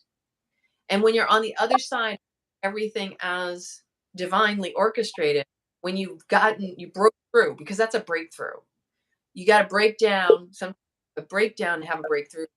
Robbins is saying, that's what I learned in my date with destiny. When you have that breakthrough, that victim mindset into the victor, everything is happening for me. That's pivotal. Exactly. I appreciate all the crap I've been through because it made me appreciate everything I got now. And yeah, I worked my ass off. I've been in really dire straits too. James, I already know where you're going to be. I already see you thriving. So it's like we go through it because there's a reason for it. Stop trying to make sense of it. It's not something to make sense of. It's to be experienced because it's always going to trip you up or trick you into something if you allow it rather than going, oh, oh, that's why that happened. You don't know in this moment. You may be where you're at because you're meant to play a role in someone else's life. Keep that in mind. Sometimes your dire straits, sometimes your mess, sometimes your test is your testimony message to the world to treat them, to understand them from that perspective of having been there. Like I said about being in a narcissistic relationship, I was like going, what the hell? But I had to have that. Number one, the dog was looking for me. I had to have that. Recognize, oh, this is the world that we're living in right now. That the world is a bunch of mentally unstable, crazy psychopaths and sociopaths and narcissists running it, and we allowed this shit as a result of our own programming that we're breaking free of, that we're waking up to. So in order to break any trap, any spell, whatever you want to call it, we have to awaken from within. It doesn't happen from the outside. Now, the outside is the catalyst. We are the alchemists. But, sometimes someone pokes and provokes us and we don't know how to alchemize that. We got to learn to harness the gifts, the magic within. And so I got attacked a few videos of people saying, well, at least if I know, let me talk about the negative way that this affects people. Because if you buy into this belief, and you run around the world and you're trying to convince everybody that we're the soul trap. I want you to understand the impact and the influence you may have on someone who may be in their depths of the despair, maybe on that verge, that cliff hanging off. If you push on to the idea that they're in a soul trap, what the hell are you going to give them to live for? So you think you're helping somebody, you're actually not. So you got to check yourself before you wreck yourself and others around you. When you become so dogmatic that you're pushing your beliefs on others, that's not what we're here for. We're not here to impose ourselves. We're not here to fix or help what isn't asked of us. It has to be receptive. So when you start pushing your ideas on, you don't know that you might push them over the edge of their cliff. And the reason I say this is because I've been that person, and I've had it go in my face, and my heart just sunk. And it's happened various times in life. It happened when I was a teenager, and the person I loved actually ended up committing suicide as a result of something I said, which I don't know that it was what I said, but it hit me there. Me having that little snippety, oh, you're never going to do it. And that was because of my dad saying things the way he did to me, that I parroted that kind of terminology. Because honestly, I'm everybody's biggest cheerleader. I want you to thrive. I don't want to see survival. Every one of us there's plenty around us for success, for thriving. And so as a result of having those experiences of watching something I impacted somebody, I don't want to impose it or see that happen. And so when I see the soul trap stuff as an example, I'm just using this, or veganism or carnivores,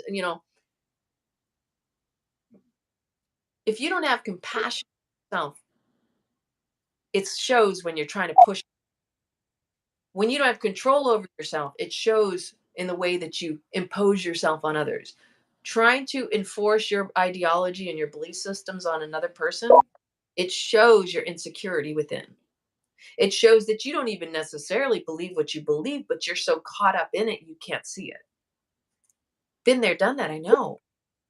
And so I only bring this up because humans are here to be in unity. We humans have to feel a sense of contribution and spiritual, connection with one. If someone comes to you and you got nothing to live for because it's all a soul trap anyway, you're either going to spiral down, or you might have the constitution like me and James, who like, tell me not to do something, I'm going to do it. I'm going to show you. I'm not going to believe in that. I'm going to do the opposite form of oppositional, but in a healthy way. But not everybody has that strength of knowing themselves. And so it's really like, be tender with people, especially in these times where they're desperate and seeking something, a religion, something. It's because they're so not within, they reach out. When you don't go within, you go without. It's a sellout. And we all do it. We've all done it.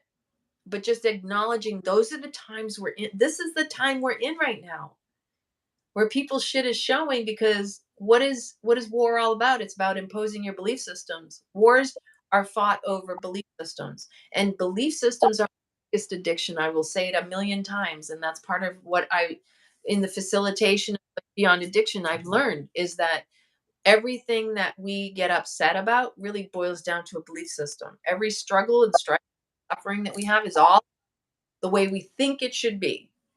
When we're impatient, going back to the patience thing, when we're not patient with ourselves, we can't be patient with another person. When we have to tell it is, or you have to show up the way I need you to show up for you to, show you're worthy. It's like James True was talking about dating and flirting, right? We're just trying to, find ways to appeal to the other sex or the other person. And the reality is, are you even good with yourself? You're starting to, try to sell yourself off to someone else, because that's essentially what we're doing.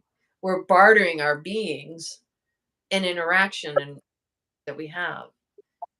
So with all of these different things, and even the vegan movement and the carnivore movement, like, one of the things that always breaks my heart is seeing how people can fight over something that it's none of your business. Let them eat, let them be.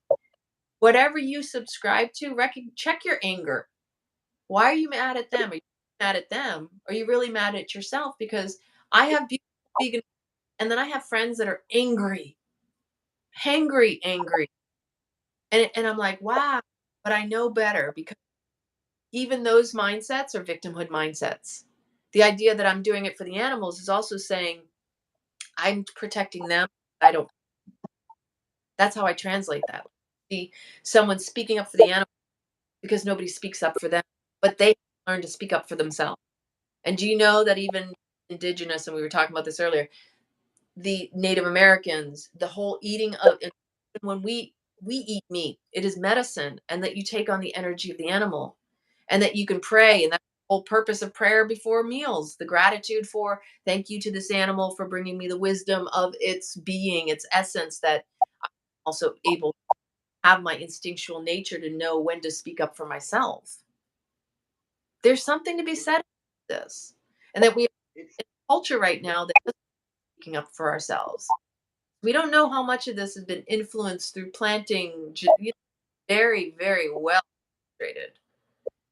You don't even trust your own way to be or eat or how to sleep and how your whole routine and life is supposed to be. You're so predictable. I love that James said that. Exactly what I've been working on this whole week is, the themes always resonate with each other when we are all connected and on the same frequency. Like we are too predictable. And because of that predictability, people will say, "Oh, well, I thought something," and then the AI and it. No, it's not it reading your mind. It's predicting your behavior. You're that predictable. And if that's happening, you need to change something up. And that's what I'm sitting with. I don't like being predictable. In fact, that just shows me I'm not living my life. I got to get messy or something. Just like well, James. you've only got to look at if you're sending messages. When you're typing a message and you finish a word, it's got three options. It's suggesting words. We're teaching the AI, as Yeah. it were. I was going to say I can liken this. So if a Philistine is one that's living in the outer world only in the material sense, another way of, well, before I even go to that, um, going back to what 𝐒𝐬𝒂𝒂𝒂𝒂💏 said, all is a tomb, all is atom. Well, as Mhm. far as I remember from that sort of analogy, the atom has this tiny little solid bit in the middle, but it's got this great big bubble of potential around it. Well, Mm. that's probably the soul that's in us, but the rest is sort of, we're like inverse Russian dolls. But then, so going from this Philistine state, taking the first step, whether you consciously remember it or not, it's like, I want to know, what is this reality all about? That's often, it leads down the conspiracy side, and with the right intentions. You want to show everybody else the world is flat or black goo or science, space is fake, and all this sort of thing. And you've got to get it through to them, and you've got to help them because um, they're not ready for it. Um, and then you get the other thing of, why is this happening to me? Well, because you've opened yourself up and said, I'm ready to have new experiences. So you asked for it. So you're getting it thrown at you. um, Yeah. and you can object to a lot of things in this reality, but they're all objects, they're physical objects. And each day you're presented with, um, oh, there's a new challenge. Okay, there's like a bar in the way. It's like, well, I'll have to navigate my way around it then, and find a different way because I'm not going to be able to push against it. And but it's like fighting fire with fire. If you perceive something in this material realm as negative, and you try and push a negative back against it, that ain't going to work. Mm. It's like where this is what's being presented, but how do I feel about it? Is it good? Is it bad? Am I making a judgment on it? And then it's a slow process because I've done wanting to fix the world and show everybody the world is flat and all this sort of thing, and worrying about the shape of it. And well, to be honest, no matter what map you use, it's like, well, it looks to be pretty cold if you're looking for the edge, and that doesn't actually appeal because apparently the Antarctic is the most daunting continent to be faced with. If you've got like a mile high a wall of ice, it's like, well, I don't look too inviting.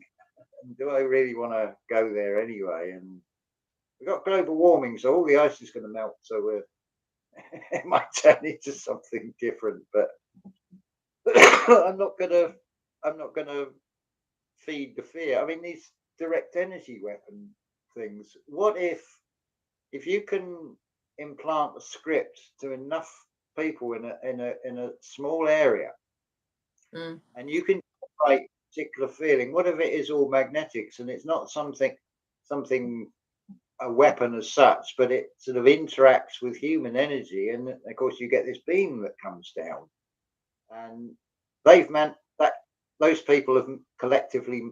I'm not saying this is how it is, but it could be. What if their collective energy has worked like a magnet and they've drawn something down? Because if there's this terrible weapon in the sky, it's like, well, how come it isn't going off all the time? It seems to be like a capacitor. It needs to build up energy. Well, who's creating the energy? What is the purpose of this medium called media really for? It's not to tell you news, because there's nothing new on the news. It's just a repeat theatre shows, and it's trying to draw you into it. Everything in this reality there's nothing different really. On one side you've got science, and that's peer-reviewed papers. Well, what's the Bible? Is that not Council of Nicaea? Isn't that a group of men who are self-appointed, who've peer-reviewed what's in it and what's not? So there's nothing new. It's like this whole fear of data collection. Well, I'm pretty sure that there were people going along as part of crews on ships and sussing out what's in the Americas and collecting data and reporting back to wherever and saying, yeah, they're all this or that. I mean, the whole thing with the feathers. If you think of like a fire, look at the flickering flames. It's partly what they represent. It comes down to the root of Hebrew, which is 𝐒𝐫, which is 𝐒𝐵, which is feather. It's all from the Gaelic. Hence, you've got Hibernia. It's where the arts and the sciences were taken. Gaelic is the root of Greek. It's the root of pretty much every language. And it's interesting looking at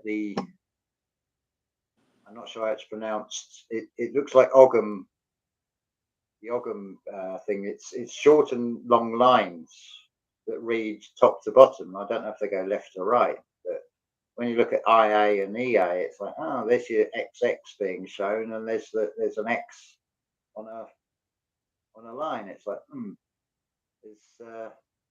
then you look at this Amaru, and it is got a cross on his back, which is an X shape, and it's like, no coincidences with these things. They're all just expression, but ultimately, whether it's just higher, more advanced, technologically advanced, older versions of us, or greys or whatever, and then, well, what created all that?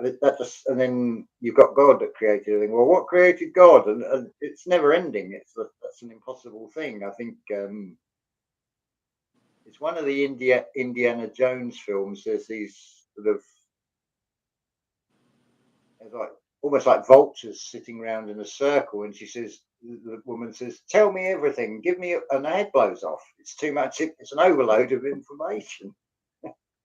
And it's like you're taking the mystery and the magic out of it, but you can see the mystery and the magic in action.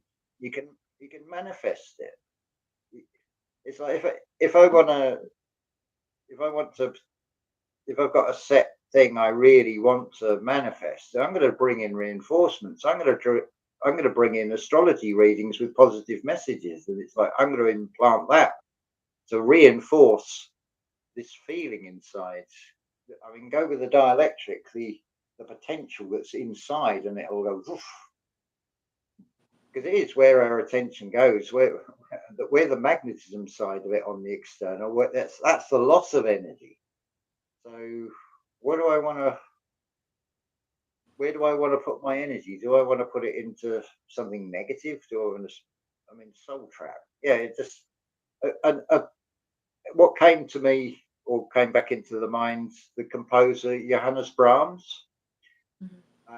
There was a young composer born 1860 called Hans Rott, and Brahms said to him, "Don't give up your day job after looking at one of his music scores." It's similar to Mahler.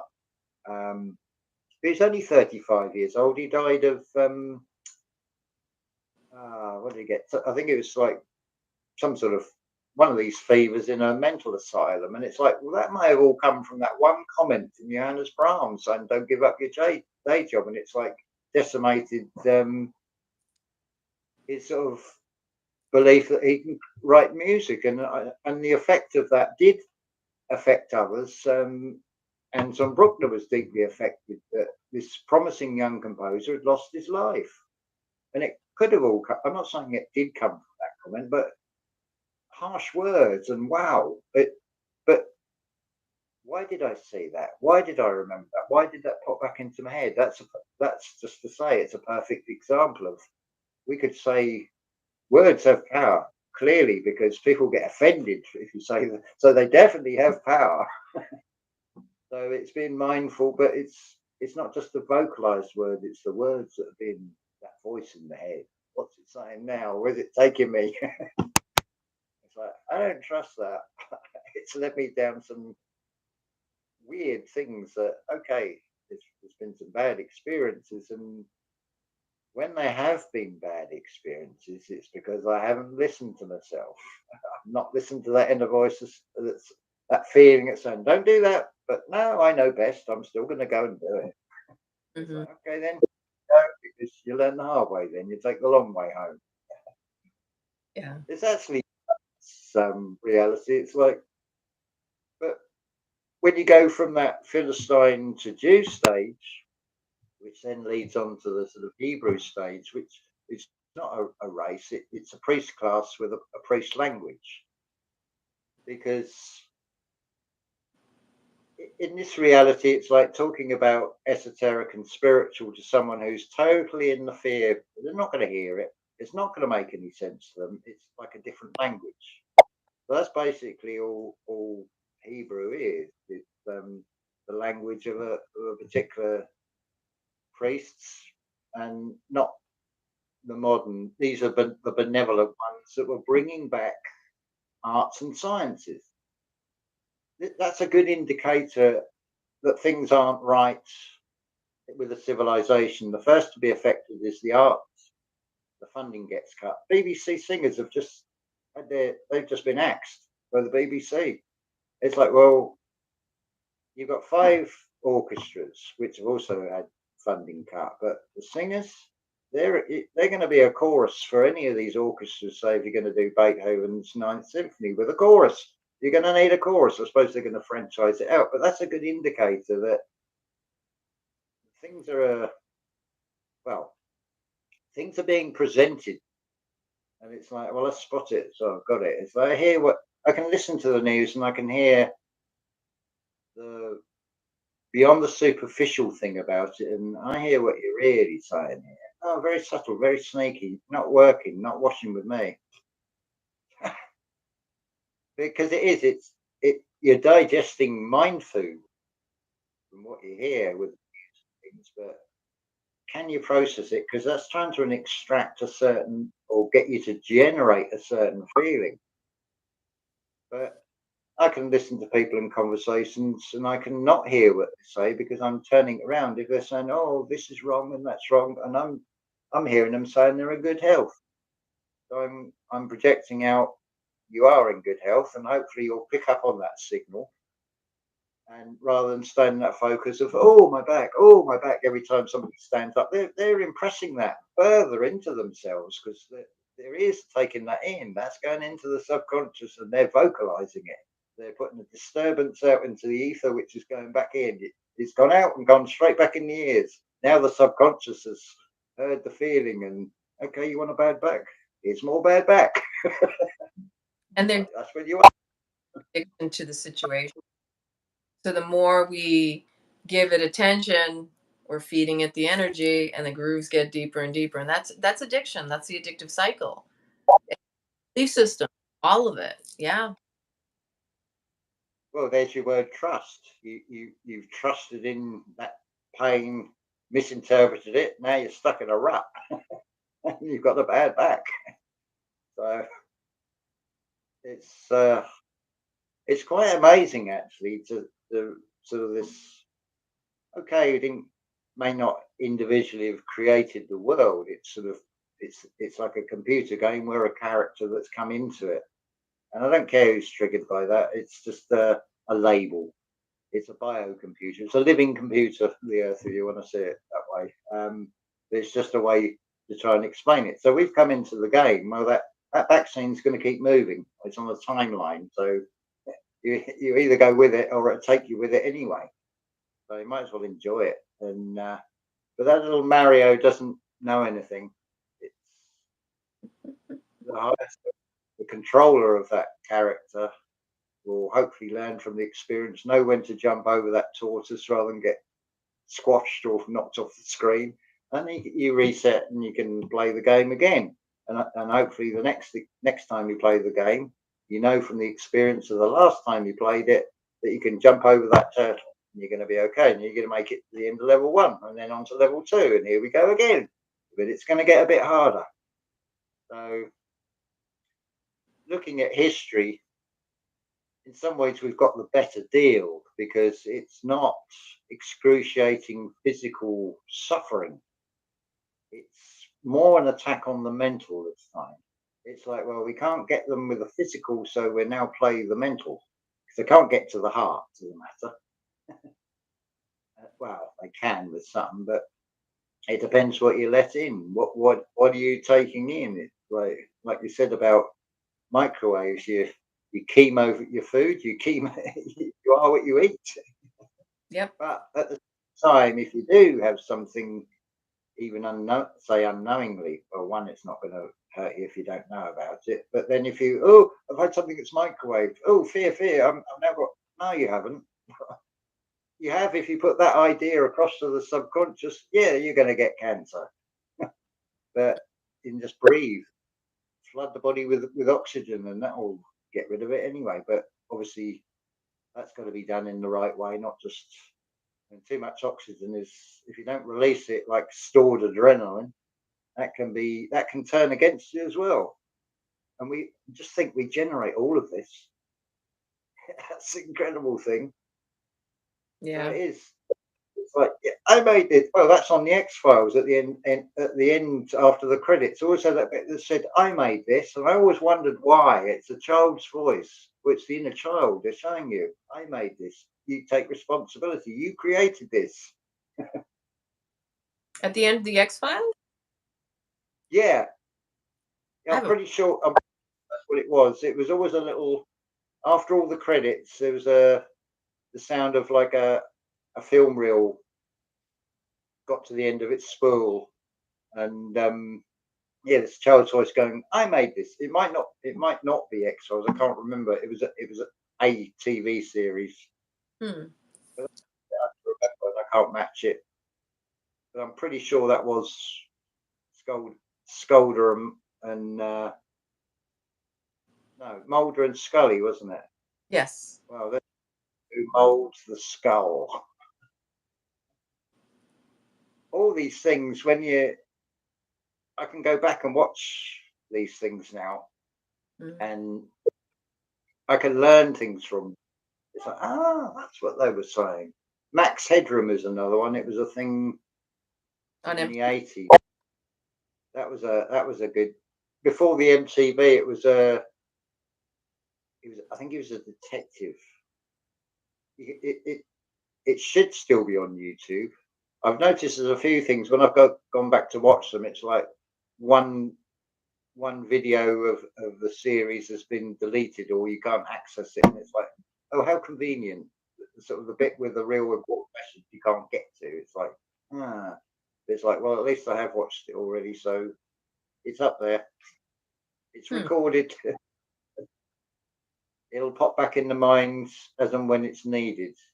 It's like the Google Cloud. Well, what's the metaphysical version? You don't have to carry all these thoughts because it's when, in some ways, if you take this first step on this spiritual growth and you go down the conspiracy route, the ego kicks in and I feel inferior to them. They know more than me. I need to absorb all this information. I know to have all these facts and figures of every date in history and every name in history. And it's like, oh, that's exhausting.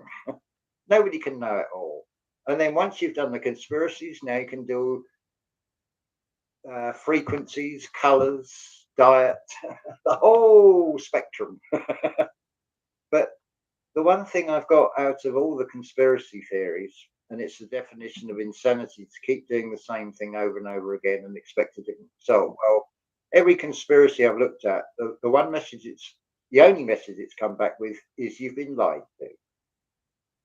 But it's never, I've never, I don't know of anybody who's gone down any of these rabbit holes and have come back and said, here's the bottom of the rabbit hole. Here's the definitive answer. Nobody has ever done that as far as I know. And it reminds me that I think one of the comments and responses that I was receiving in that last video from last night was regarding how um, I said, first, they tried to say, what about all these outer body, these near death experiences? I said, first off, nobody's brought any proof, and this is, and I really do believe a lot of it is based on what they were told beforehand about other experiences. There's so much influence even in that you create your reality. Like, if you have an open mind and you detach from all this, and it's not something you can just do. You really can't. But you have to also acknowledge how much of your thoughts and experiences have been influenced from the external, from the programming, the conscious, the unconscious.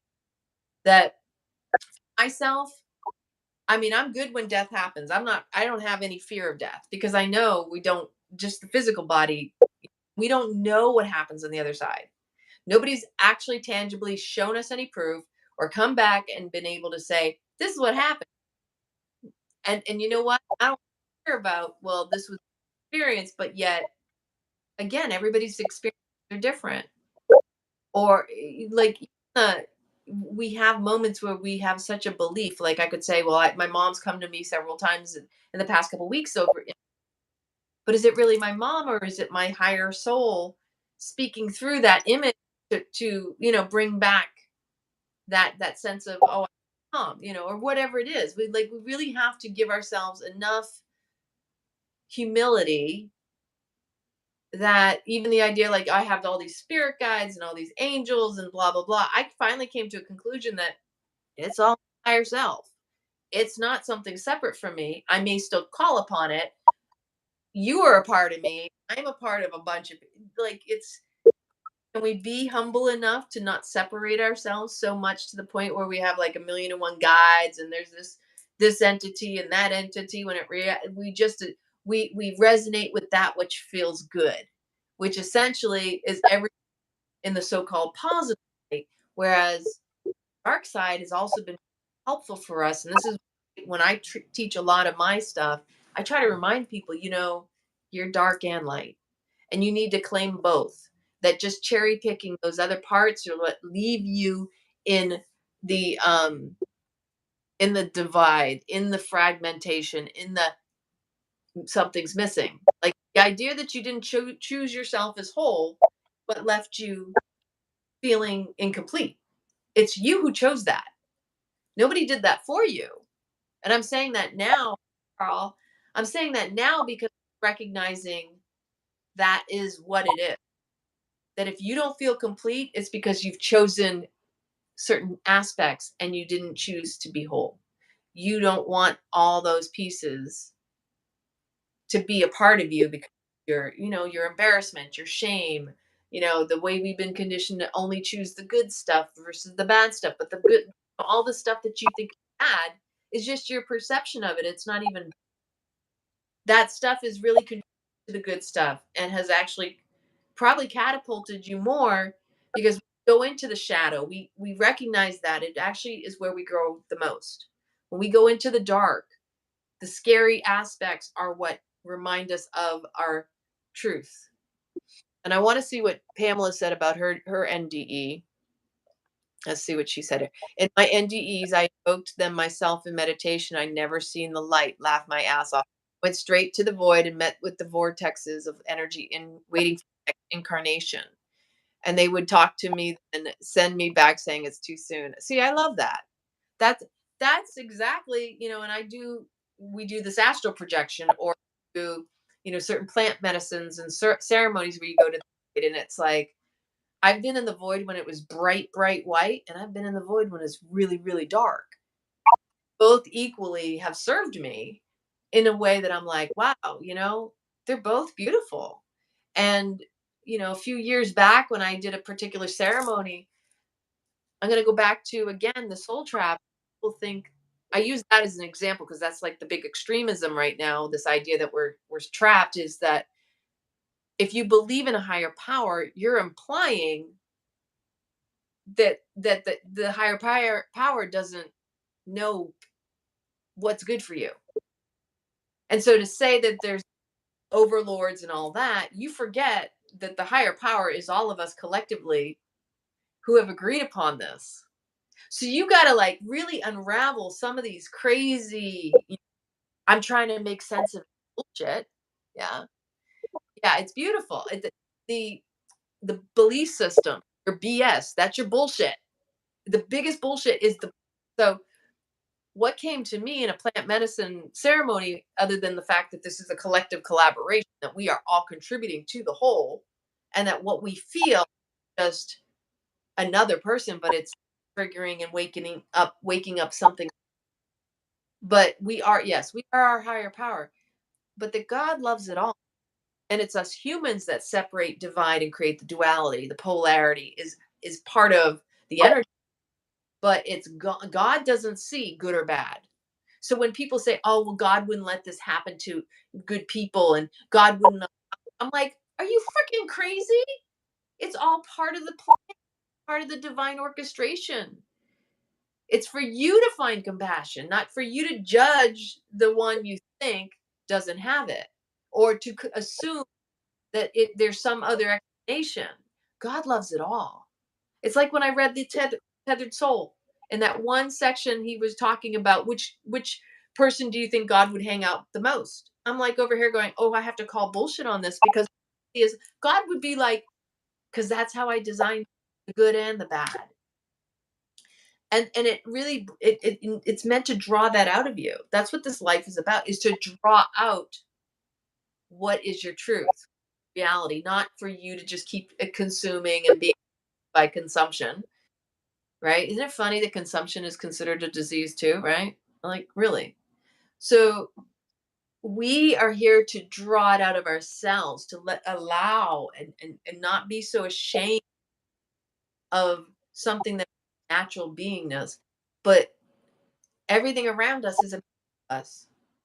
So the more you're willing to see that, okay, my attention's gravitating toward that, how does that relate to something I have going on with myself?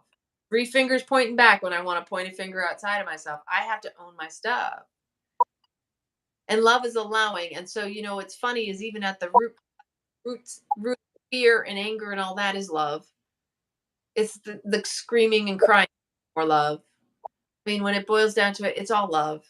It's just, it's the human condition wants to explain, the right mind wants to be right. It wants to be in control. And there has to be a reason that I'm suffering and I'm responsible, so I have to play a victim to the externals, when the reality it's all internal. The internal just goes out to the external. So whatever you're experiencing is showing up for you.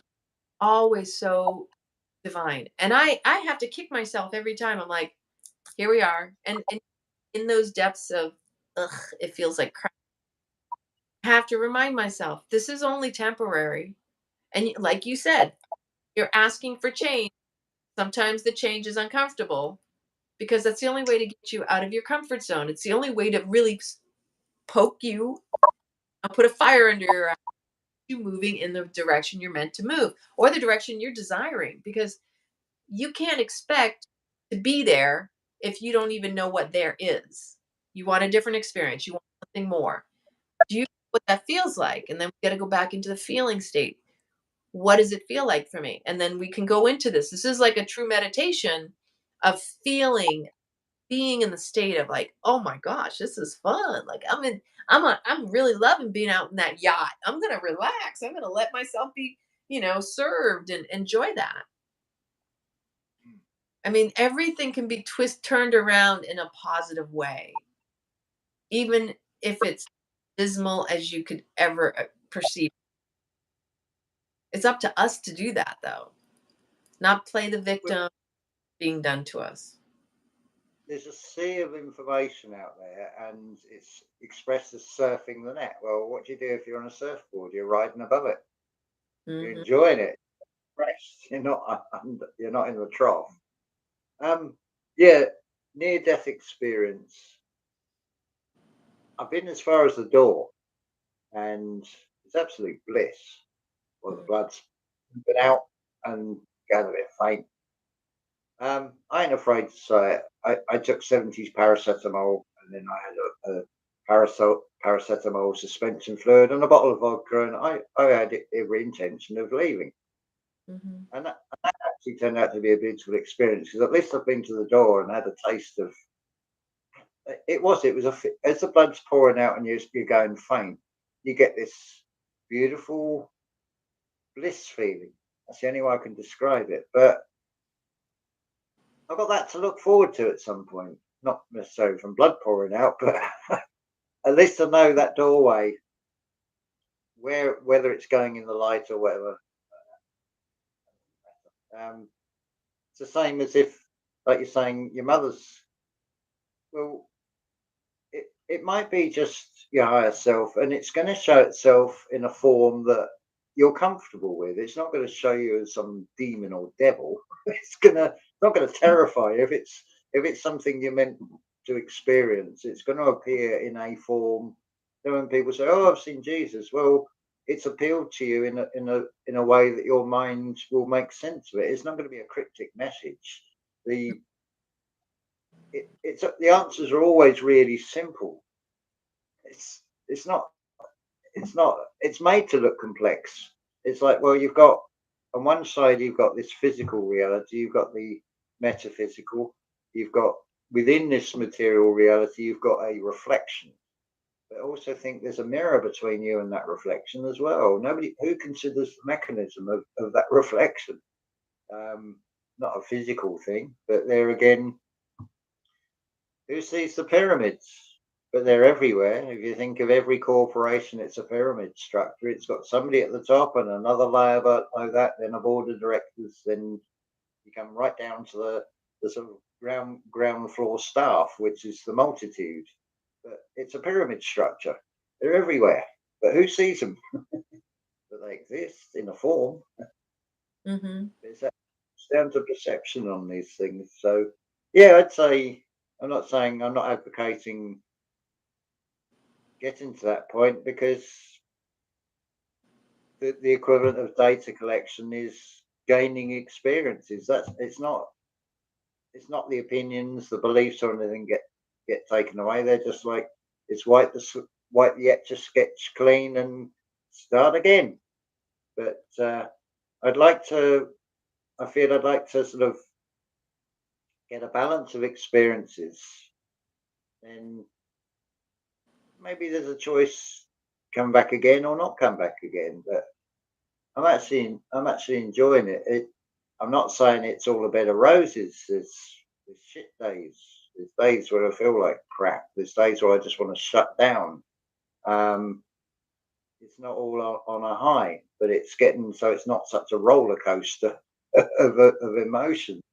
Trying to get that nice, but not so balanced it becomes boring. So you got to jazz it up a bit sometimes, and sort of take an active step and put yourself in situations, maybe. But listen to that inner voice as to whether they're going to be good things or bad things. If it's like that instinct kicks in, because you got 7 internal senses. You've got 5 external. You can use those 5 internally, but you've also got intuition and instincts, and they're the clues in the word. Mm-hmm. So go with a feeling. On that topic of diets and things, if you're growing all your own food and you're seeing it right through the entire process, so you know whether it's had pesticides on it, you know you've done the tests on the ground, you know if there's anything harmful in it, which probably is, because if it's all in the clouds and it rains everywhere, isn't it? So but it can be with the vegan routes, that especially if it's supermarket vegan, it's probably going to be missing, I think it's vitamin K, which you can only get from the meat. I mean, I'd have no. I think it's a perfect example of do unto others as you want done to you. As far as I understand it, with the native tribes, the agreement was, if you kill that bison in the next life, you are the bison, and the bison is the hunter. So if you're going to do that, you'll do the same thing. Because do we really know? Do we all come back into a human body, or do we start as an ant or something again, work our way up through the insect? I'm not saying they're the lowest, but actually ant colonies work really well. They work in cooperation and unison. There's a lot to be learned from them. Yeah, something you're saying earlier, I was thinking, it came back into mind. Bug's Life. Don't look in the light. I can't help it. And that blue, that blue thing that electrocutes them. But yeah, it's actually there's a lot in that film. I could do a breakdown on that, because it says it there. It says, if one look that hopper, that he says to the other grasshopper, if one of these ants works out how many of them there are, that's it for us, because they work on this illusory intimidation and terror. But when the ants all do come together and stand together as 7 to 8 billion individual nations, because the only nation is imagination, and they can concur rather than try and conquer, then we might actually get somewhere. But it's got to start with, comes down to each of us.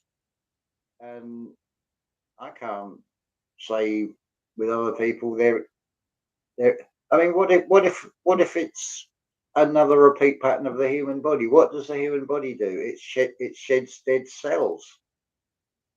What if we're part of a body of something? So, and I've said before, what's going on at the moment, this so-called medical tyranny, is it really a tyranny? Because imagine the shock if you were to open your eyes tomorrow morning. There's no sky. You're looking at, looks like steel girders, a grid pattern up there. And there's no sun, there's no blue sky. How much of a shock is that going to be to people? Even people who've started going down the conspiracy route, I'm pretty sure they would find that so shocking. And we'd be like Cybermen on Doctor Who, when the emotion inhibitor is switched back on and they realise they've been turned into a Cyberman, and the heads go bang. It's another theme, same as that Indiana Jones again, the head blowing off, because it's an overload of too much in one go. It's like eating. It's like you eat. It's like just one wafer thin mint in Monty Python. It's that great big. It's like the straw that breaks the camel's back. So pace yourself. Be kind to yourself. You don't have to absorb it all. You don't have to know it all. Just go. Inner feeling will guide you. Your gut feeling, your God feeling inside. That is probably the seat of the higher self. I'd just go with that. So if the body's got a craving for eggs, oh, don't have eggs, cholesterol. Well, if your body's saying it needs something, that may be the only source of whatever's in those eggs. And really, an egg it's an unformed potential of life. So is it that bad to eat these things? I don't know. without being able to turn the clock back and find this paradise garden of Eden and know if they just lived on air, I really don't know. My But, last year, I was when they say um, in the Bible, they say Eve ate from the fruit of the tree, and I'm over here going, it was a mushroom on the tree, and that's how she gained all the knowledge and the wisdom. Like, uh-huh. We can't know it all, and we shouldn't try to know it all. That's what people are really grasping for something to know when they don't realize they got need to know. And that's only because much of what we've been told is what is influencing our need to know outside of ourselves. Like we're literally having to deconstruct an entire life of conditioning, unconscious from the moment we're born, we're taught what to think about everything. If you were born into a particular religion or a class system or a family lineage, and et cetera, et cetera, et cetera, you have been taught at the time of birth everything through your experiences, how to behave, what to think, what track of life you're supposed to take, the shaming, the blaming, the love, what is fear, like everybody's got a different track, everybody's got a different experience. So we all bring something unique to the table. There's not one individual who can say they have the same experience with another. And so where we're at in the world, the idea of right and wrong has been imposed upon and influenced us to where we don't even know, but we want to reinforce with a self-righteousness that really is to check ourselves. Like, yes, there's an intuitive, innate knowing of the human condition. Like when we were kids, we didn't see color, we didn't see race, we didn't see gender. We saw each other through eyes. And I know my childhood. I know the essence that it was the coming together and always the cooperation with each other. That we were taught not to cooperate. We were taught to compete. We were influenced to fear. We weren't influenced to be more loving. Some of us maybe, and maybe we got a little taken advantage of because of the other stuff. But this is where we're unlearning, we're unraveling, we're deconstructing like you say, the lies, the belief is the lie is in the belief because the lie was implanted into your belief. It had to be implanted. Some people think in terms of mental, I've heard of people being abducted supposedly, and they've had implants and stuff. I'm like, yeah, but most of it's energetic and most of it's through the actual conditioning. And so it's not for us to shame ourselves or one another. It's really to go, let's slow down, have compassion, and extend that olive branch, that open hand, the receptivity with one another. That just because you don't have the same beliefs, that doesn't mean we can't cooperate and come together. That you don't eat the same way I do, or you don't follow the same trends or believe all of that stuff. At the end of the day, doesn't mean a damn thing if you can't be a good human to one another. there's an We all, art to everything. So there's an art to everything. So see it like paintings. What appeals to one person, it's all subjective. But then we turn it into objective. If we, don't agree with that, well, don't look at it then. And yeah, it's like, well, somebody somebody else might like it and they're prepared to pay £1 million for that painting. It's like, well, it doesn't appeal to me. If you want it, you have it. If you buy it for £1 million, at least I haven't got to look at it because the next time I go to that gallery, because there'll probably be another painting, whether I like it or not. Or I might think that next one's worse. But I'm certainly not going to stand there and say this is the painting that you should all vote for and say is the best painting, and that one's terrible. But no, it's just subjective. mhm. It's just perceptions and things, and it's like, well, it's talked about a moral compass inside us. Well, let's swing round and look at it from a. We looked at it from the west side, so let's have a look at it from the east side. See what it looks like. I mean, still life with art is a big one. You'll have a circle of people. There'll be a fruit bowl. One person will have the pear and the pineapple will be closer, so that will be dominant in their picture. But if you go around the other side, they may have oranges or something which you can't see from the other side. But they're all drawing the same fruit or painting the same fruit bowl, the same subject matter, but they've just got different perceptions on that bowl of fruit, that subject matter. So, but there is this sort of, at the same time, there is this sort of, looks to be a control system that's very elaborate. But then it's like, flip that one round. Well, why is it there then? If we're of the idea that we've got these controllers, it's like, well, there must be something in us that must be pretty powerful for this thing to be in place. And same as listening to any channels, just go with what resonates. If anything, go with something where the title you feel triggered, because there's going to be other little things in there that are going to come up and it's like, oh, ouch. It's like, I don't like that. Now that's giving me an indicator of I've got to process something inside myself and now have this investigation. This is where my internal conquistadors will come in and they will start examining, and it's like, well, why don't you like that? What is it that's triggering it? And is it a belief in me, or do I know that that's a lie? Because for any lie to exist, there must be a foundation of truth. You can't build a lie on a nothing. You can build a lie on top of another lie, but at the bottom of it, the foundation, there has to be a truth in there somewhere. It's whether you can get through all those twists to the bottom of it and sort of get to that sort of rock bottom and the basis on what that lie is built upon. And There's a lot of things. Where we're at in the world, and you and I have said, it's nothing new under the sun. The same thing. It's about predictability. Just look at what has happened over just a short amount of time. You can already see the same playbook being reintroduced and replayed out. And it's like, really? No, sorry. We already know how this turns out. We're not playing the game anymore. Some of us aren't. And it's always a choice. It's always a choice to engage, to participate, or to disengage and create. Because again, there's destruction or creation, and you get to choose what you're contributing to. We honestly, I know at the heart of every person, want to create, contribute to society, to the world.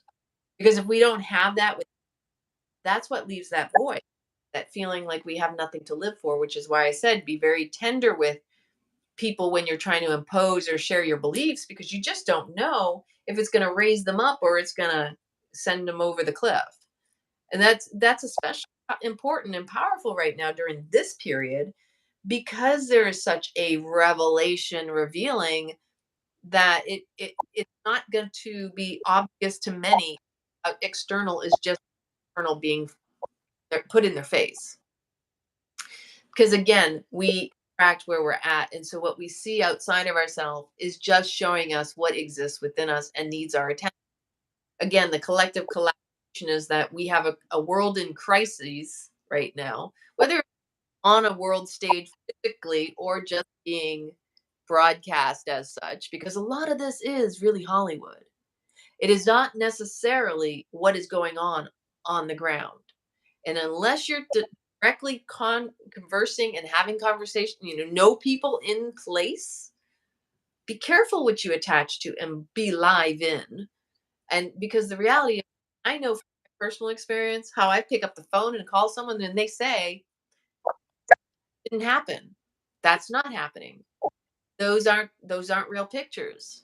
I mean, in Italy, for example, my girlfriend in Rome, when they were showing pictures of them spraying the streets and wearing full chem gear, I don't know how long ago that was. She goes, no, they're not doing that. Like, that's the fear porn.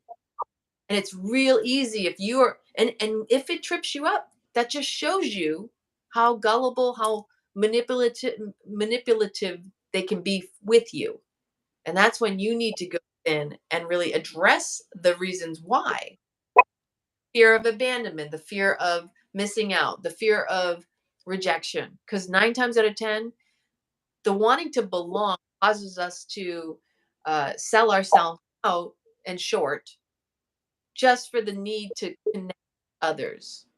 Not necessarily healthy people, but just the idea that you don't know how to be alone and be okay with that. And so when you can be by yourself and like your own company, then it's going to be a lot easier to attract others. But even knowing that you're okay being alone, you won't go seeking out people just to be in company with some being body, somebody that may or may not contribute to your overall mental health and stability. So it's really in these experiences that we have revealing our relationship to ourselves because of how we relate to others. So if you feel insecure, you know one of your traumas is fear of abandonment, fear of rejection. My parents weren't there for me when I needed them. Could have been just one simple little experience that wasn't a true one, but that's what you remember. That you allow to basically dictate your behavior throughout the course of your life. And so you go seeking out anybody and anyone who will give you attention and affection doesn't make it healthy. It shows the codependency, the need to be validated. And to some degree, we all need that. But can we do it from a healthy perspective? Can we communicate that effectively? Hey, you know what? I'm having one of those rough days. I need back. I need just witness me. Sometimes it's just hear me. 9 times out of 10, you're going to find a person just wants to be seen and heard and feel human, like someone just acknowledged the fact that I'm in my humanness. My shit is coming to surface and I just need to get it off my chest. But pay attention Yeah. and reach out to, because sometimes they're not necessarily the people you want to share that with either. Well, that's the other thing. It comes down to it's not. It's like choose your battles wisely. Choose who you talk to wisely, because a lot of them, they're not listening. They're listening to a cue so they can come in with what they want to say. They're not actually listening to what you're saying at all. So, and then you come away. Why did I even talk to them? And I feel worse now and more invalidated than I did before. But I can't blame. It's like when I go down to the food banks, but the level of conversation is normally about their illness, or next time they see the doctor, or they broke their all this sort of level. It's like, oh please, and it's like I really don't want to hear any of that. But at the same time, I accept that that's where they are and that's their life, and it's like, well, hopefully I can be there if I ever get to the stage and say, well, how do you manage? But the one question I get a lot when I say I don't have a television, or they said, "Are you watching whatever tonight? Maybe I don't know, a football match or something?" And I say, "I haven't even got television." The first thing they come back with, "Well, what do you do all day?" So my life has got to be that television, that sort of the one-eyed god in the corner of the room that you've got to pay homage to every night. No, thank you. Mm. It's like I don't need that. I love the radio for the music, but if I don't like it, I'll turn it off. When I say I don't like it, it's when it gets into the sort of the propaganda, the subtle propaganda end of it. It's like, no, I hear that. I don't mind hearing the music, and some music, it's like I'll give it a chance because I don't know what it's like. Um, they've actually this week on this is not an advert for BBC Radio 3, but they've featured female composers because it was International Women's Day. Yep. so finally getting an airing of people I've never heard of. This is where I left a comment. It's like this reality is like being a female 19th century composer in Vienna Conservatoire. It's like purely because they're a woman, their talent is ignored. But of course, it's gone. They're swinging the pendulum too far with the radio. It's becoming toxic femininity almost with it. It's Mm. it's very good at doing that. but it's wading through, and that's been good actually. I've had thoughts, and it's like I'd like to hear this. Well, I haven't heard that piece of music, and sometimes within a day, it's like wow. And there was something recently I thought I don't think it's such a minor piece of music that the chance of it being well, it came on the next day. It's like wow. So I'm building up a catalogue of some really well. It's now numerous little manifestations like that. Really little insignificant things that I forget most of them because I have the gratitude, and it's seeing the beauty of the timing rather than seeing time as something negative. Because when you see how the interaction works, you don't actually see the thing. It's a phenomenon that has no form, but you see the way it works, and it's like wow. All from I put out a thought, and it's like Mm. I can't solve this. Give it to the universe, and wow, it's like a boomerang. They say time's speeding up. Well, in that sense, yeah. From putting out a thought to the response from the external is incredible, and it's like wow, this is the real power and humanity that's being hidden there. We do create from our thought, so it's getting it from the cellular structure of the heart brain, coming from there, not from this one, Yeah, because we were talking about not that long ago because the way that we sometimes communicate around, and this is one of the things I was saying is, for the average person who doesn't understand what's happening, they're going to see because of their negative impressions, they're going to be like, oh my gosh, I was just thinking that and then it happened. And it'll cause them to go in the fear direction where those of us who are in the awareness of it, we're going to be like, oh, it's happening now because we've had these conversations and I've seen it and experienced it, and I've known for a few years that this was going to start happening, and I feel like this is the time. And that's why many people are desperate and reaching and seeking and looking because they're trying to make sense of what's happening, thinking that perfect example, that whole thread of people getting upset with me for saying that I didn't believe in the soul trap because my life is good, and I'm having fun with it, like, and then they're turning it around and trying, well, that's the lure, and so you bought into, and that's, I'm over here going, no, it's just that you're so stuck in your shit, that's all you think it is, so that it has to be a soul trap so you don't have to take personal responsibility and be able for your experience. That's what the bottom line is that I was trying to get at. And that with this thought process, those are the types of people, they're going to get these negative experiences manifest and not recognize that it started in their mind. Like, wow, why did this happen? Oh my gosh, the soul trap's happening. Like, really? It's too dismissive, empowering to play when the reality is you are the creator of your, and we could prove this over and over again just from our personal experiences, but it's an invitation. It is a your participation is required because it's experiential. It's about you tapping magic within you, manifest the life that you pay for, you focus on.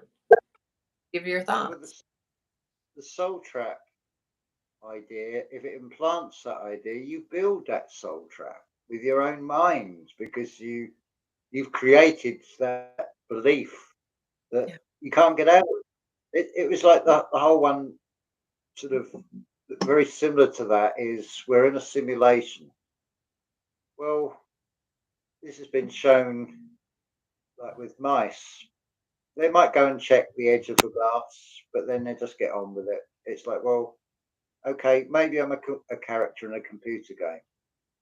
Okay, maybe, but just because it's a computer game, does that mean I can't enjoy it then? Well, I'm going to make the best of it. I'm not going to go and keep checking the glass and get me out of here. I'm stuck. It's like, well, maybe we are in some cube or something, but who cares? You can still enjoy it. It's like how it comes down to how you feel inside yourself and your perception on it. If you want to see it as a trap, well, it'll be a trap, and you'll feel it's a trap, but I choose not to do that. I take the idea that if we create our own reality and we've got to take responsibility, well, you got to take responsibility. You put yourself back in that soul trap.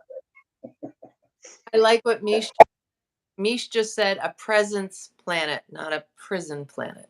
And that ties into everything I keep saying is your power is in your presence. And that if you're buying into the prison planet idea, that's because you're not present to begin with. And again, it's like it's your essence, your power, your energy is right here. What an exhaustion. Then if it really boils down to it, it's like, how is that serving life? It's not. Because then you're in the fear department and you're living from the inspiration or motivation of avoiding the fear. And so if you're avoiding the fear and you're avoiding life, then what, again, you're living a very, very, there's your own prison that you've created. That's not the planet, that's you. And if it turns out one day you wake up and you realize, oh, maybe I was wrong. Boy, that's a lot of waste of energy and a lot of waste of, ruin, not ruin, but you have basically wasted a period of your life that you can't get back. So why would you want to invest that time and energy towards seeking the proof of it? This is the part that I can't wrap my head around, and that's why, again, I enjoy to look and watch different influencers that are out there providing this kind of content. But I don't know, how is that going to serve me in the end if it's not possibly another distraction from just keeping me from living the beautiful life that is here available to me. If I spend all my time researching books and trying to find information on the internet, we know is, anything and everything is being altered. How is that going to serve me in my heart and soul? And how is that really going to serve humanity to a certain degree of inspiring them to do the same? If I'm not, I can't speak from a level of higher knowledge if I'm not applying it. How about that one? So Yeah. so many people want to speak of knowledge. It's not necessarily higher knowledge. So tune into that. If you are just trying to consume more knowledge, again, what you consume consumes you. If you're not really tapping higher knowledge, then you're still down here. You're part of that victimhood, that whole, whenever you got to seek out information, you got to seek out something to support your belief. Again, this is back to the defense of belief systems. It's because you're still in the victimhood mindset that you have to prove yourself to begin with, prove yourself worthy, prove yourself of whatever your belief is. In the end, it's going to be, how well did you live? How well did you love? What is it? Do you have any regrets? Is there anything you wish you had done differently? And what is it most people on their deathbed? I wish I would have told people I loved more, that I loved them, or that I spent more time with the people I loved. Inevitably, every time I hear that, that is like the big one, is that I wasted time. We've been on here long enough for my phone to be at 20%. We've wasted so much time that at the end of our life, we're saying that we didn't spend enough of those we loved. If we should learn anything from anyone, it should be those on their death. Did you live fully? Were you present? That's a It's good. a it's it's a beautiful line that's just popped into my head. Ian Dury, and it says, "No one says you have to be good as gold. It's what you haven't done that you regret when you're old." And I thought, yeah, if you've got to 90 years old and you've gone through your life thinking, I wish I'd done a parachute jump, and now you're 90 years old, it's like, well, maybe you should have done it then, because now you've got an experience of, you're taking away a regret that you didn't do it. Yeah. So yeah, it's there's a lot of things that sort of can try and rock our world. You got to be captain of your vessel. you've got to steer a path, because, or you can have your oars docked if you go to a docked oar, and then you just go wherever the tide takes you. And you may not want to go that way. You may be heading towards a waterfall. I mean, the fall of man is what we've fallen for and continue to fall for. But it's just shift of perspective, and then it's like, well, yeah, there's a negative side, but therefore, if there's a negative side, that there must be a yin to the yang or a yang to the yin. And okay, I've looked at the periscope that way. Let's have a look over that way, or Yeah. let's spin round that angle. I mean, an easiest one is like, go and have a look at a tree, and you can say it's got more branches over on the right hand side. It's like, well, go and look around at the other side and see if it's the same picture. It's still the same tree. Yeah. You say you've got 20% left on battery. Yeah. We're at that point. I guess that means it's our time to say thank you for tuning in. I'll leave one here because it's the most obvious, that makes no sense to any of us. At what point did we decide it's all right and accept to pay to live on this planet? This is it. We need to get out of the craziness here. I mean, I don't find money as being evil. It is a tool, but to the point where any of us have to pay just to live and survive, we've been hijacked in that in itself. We're here to thrive, and time to find solutions.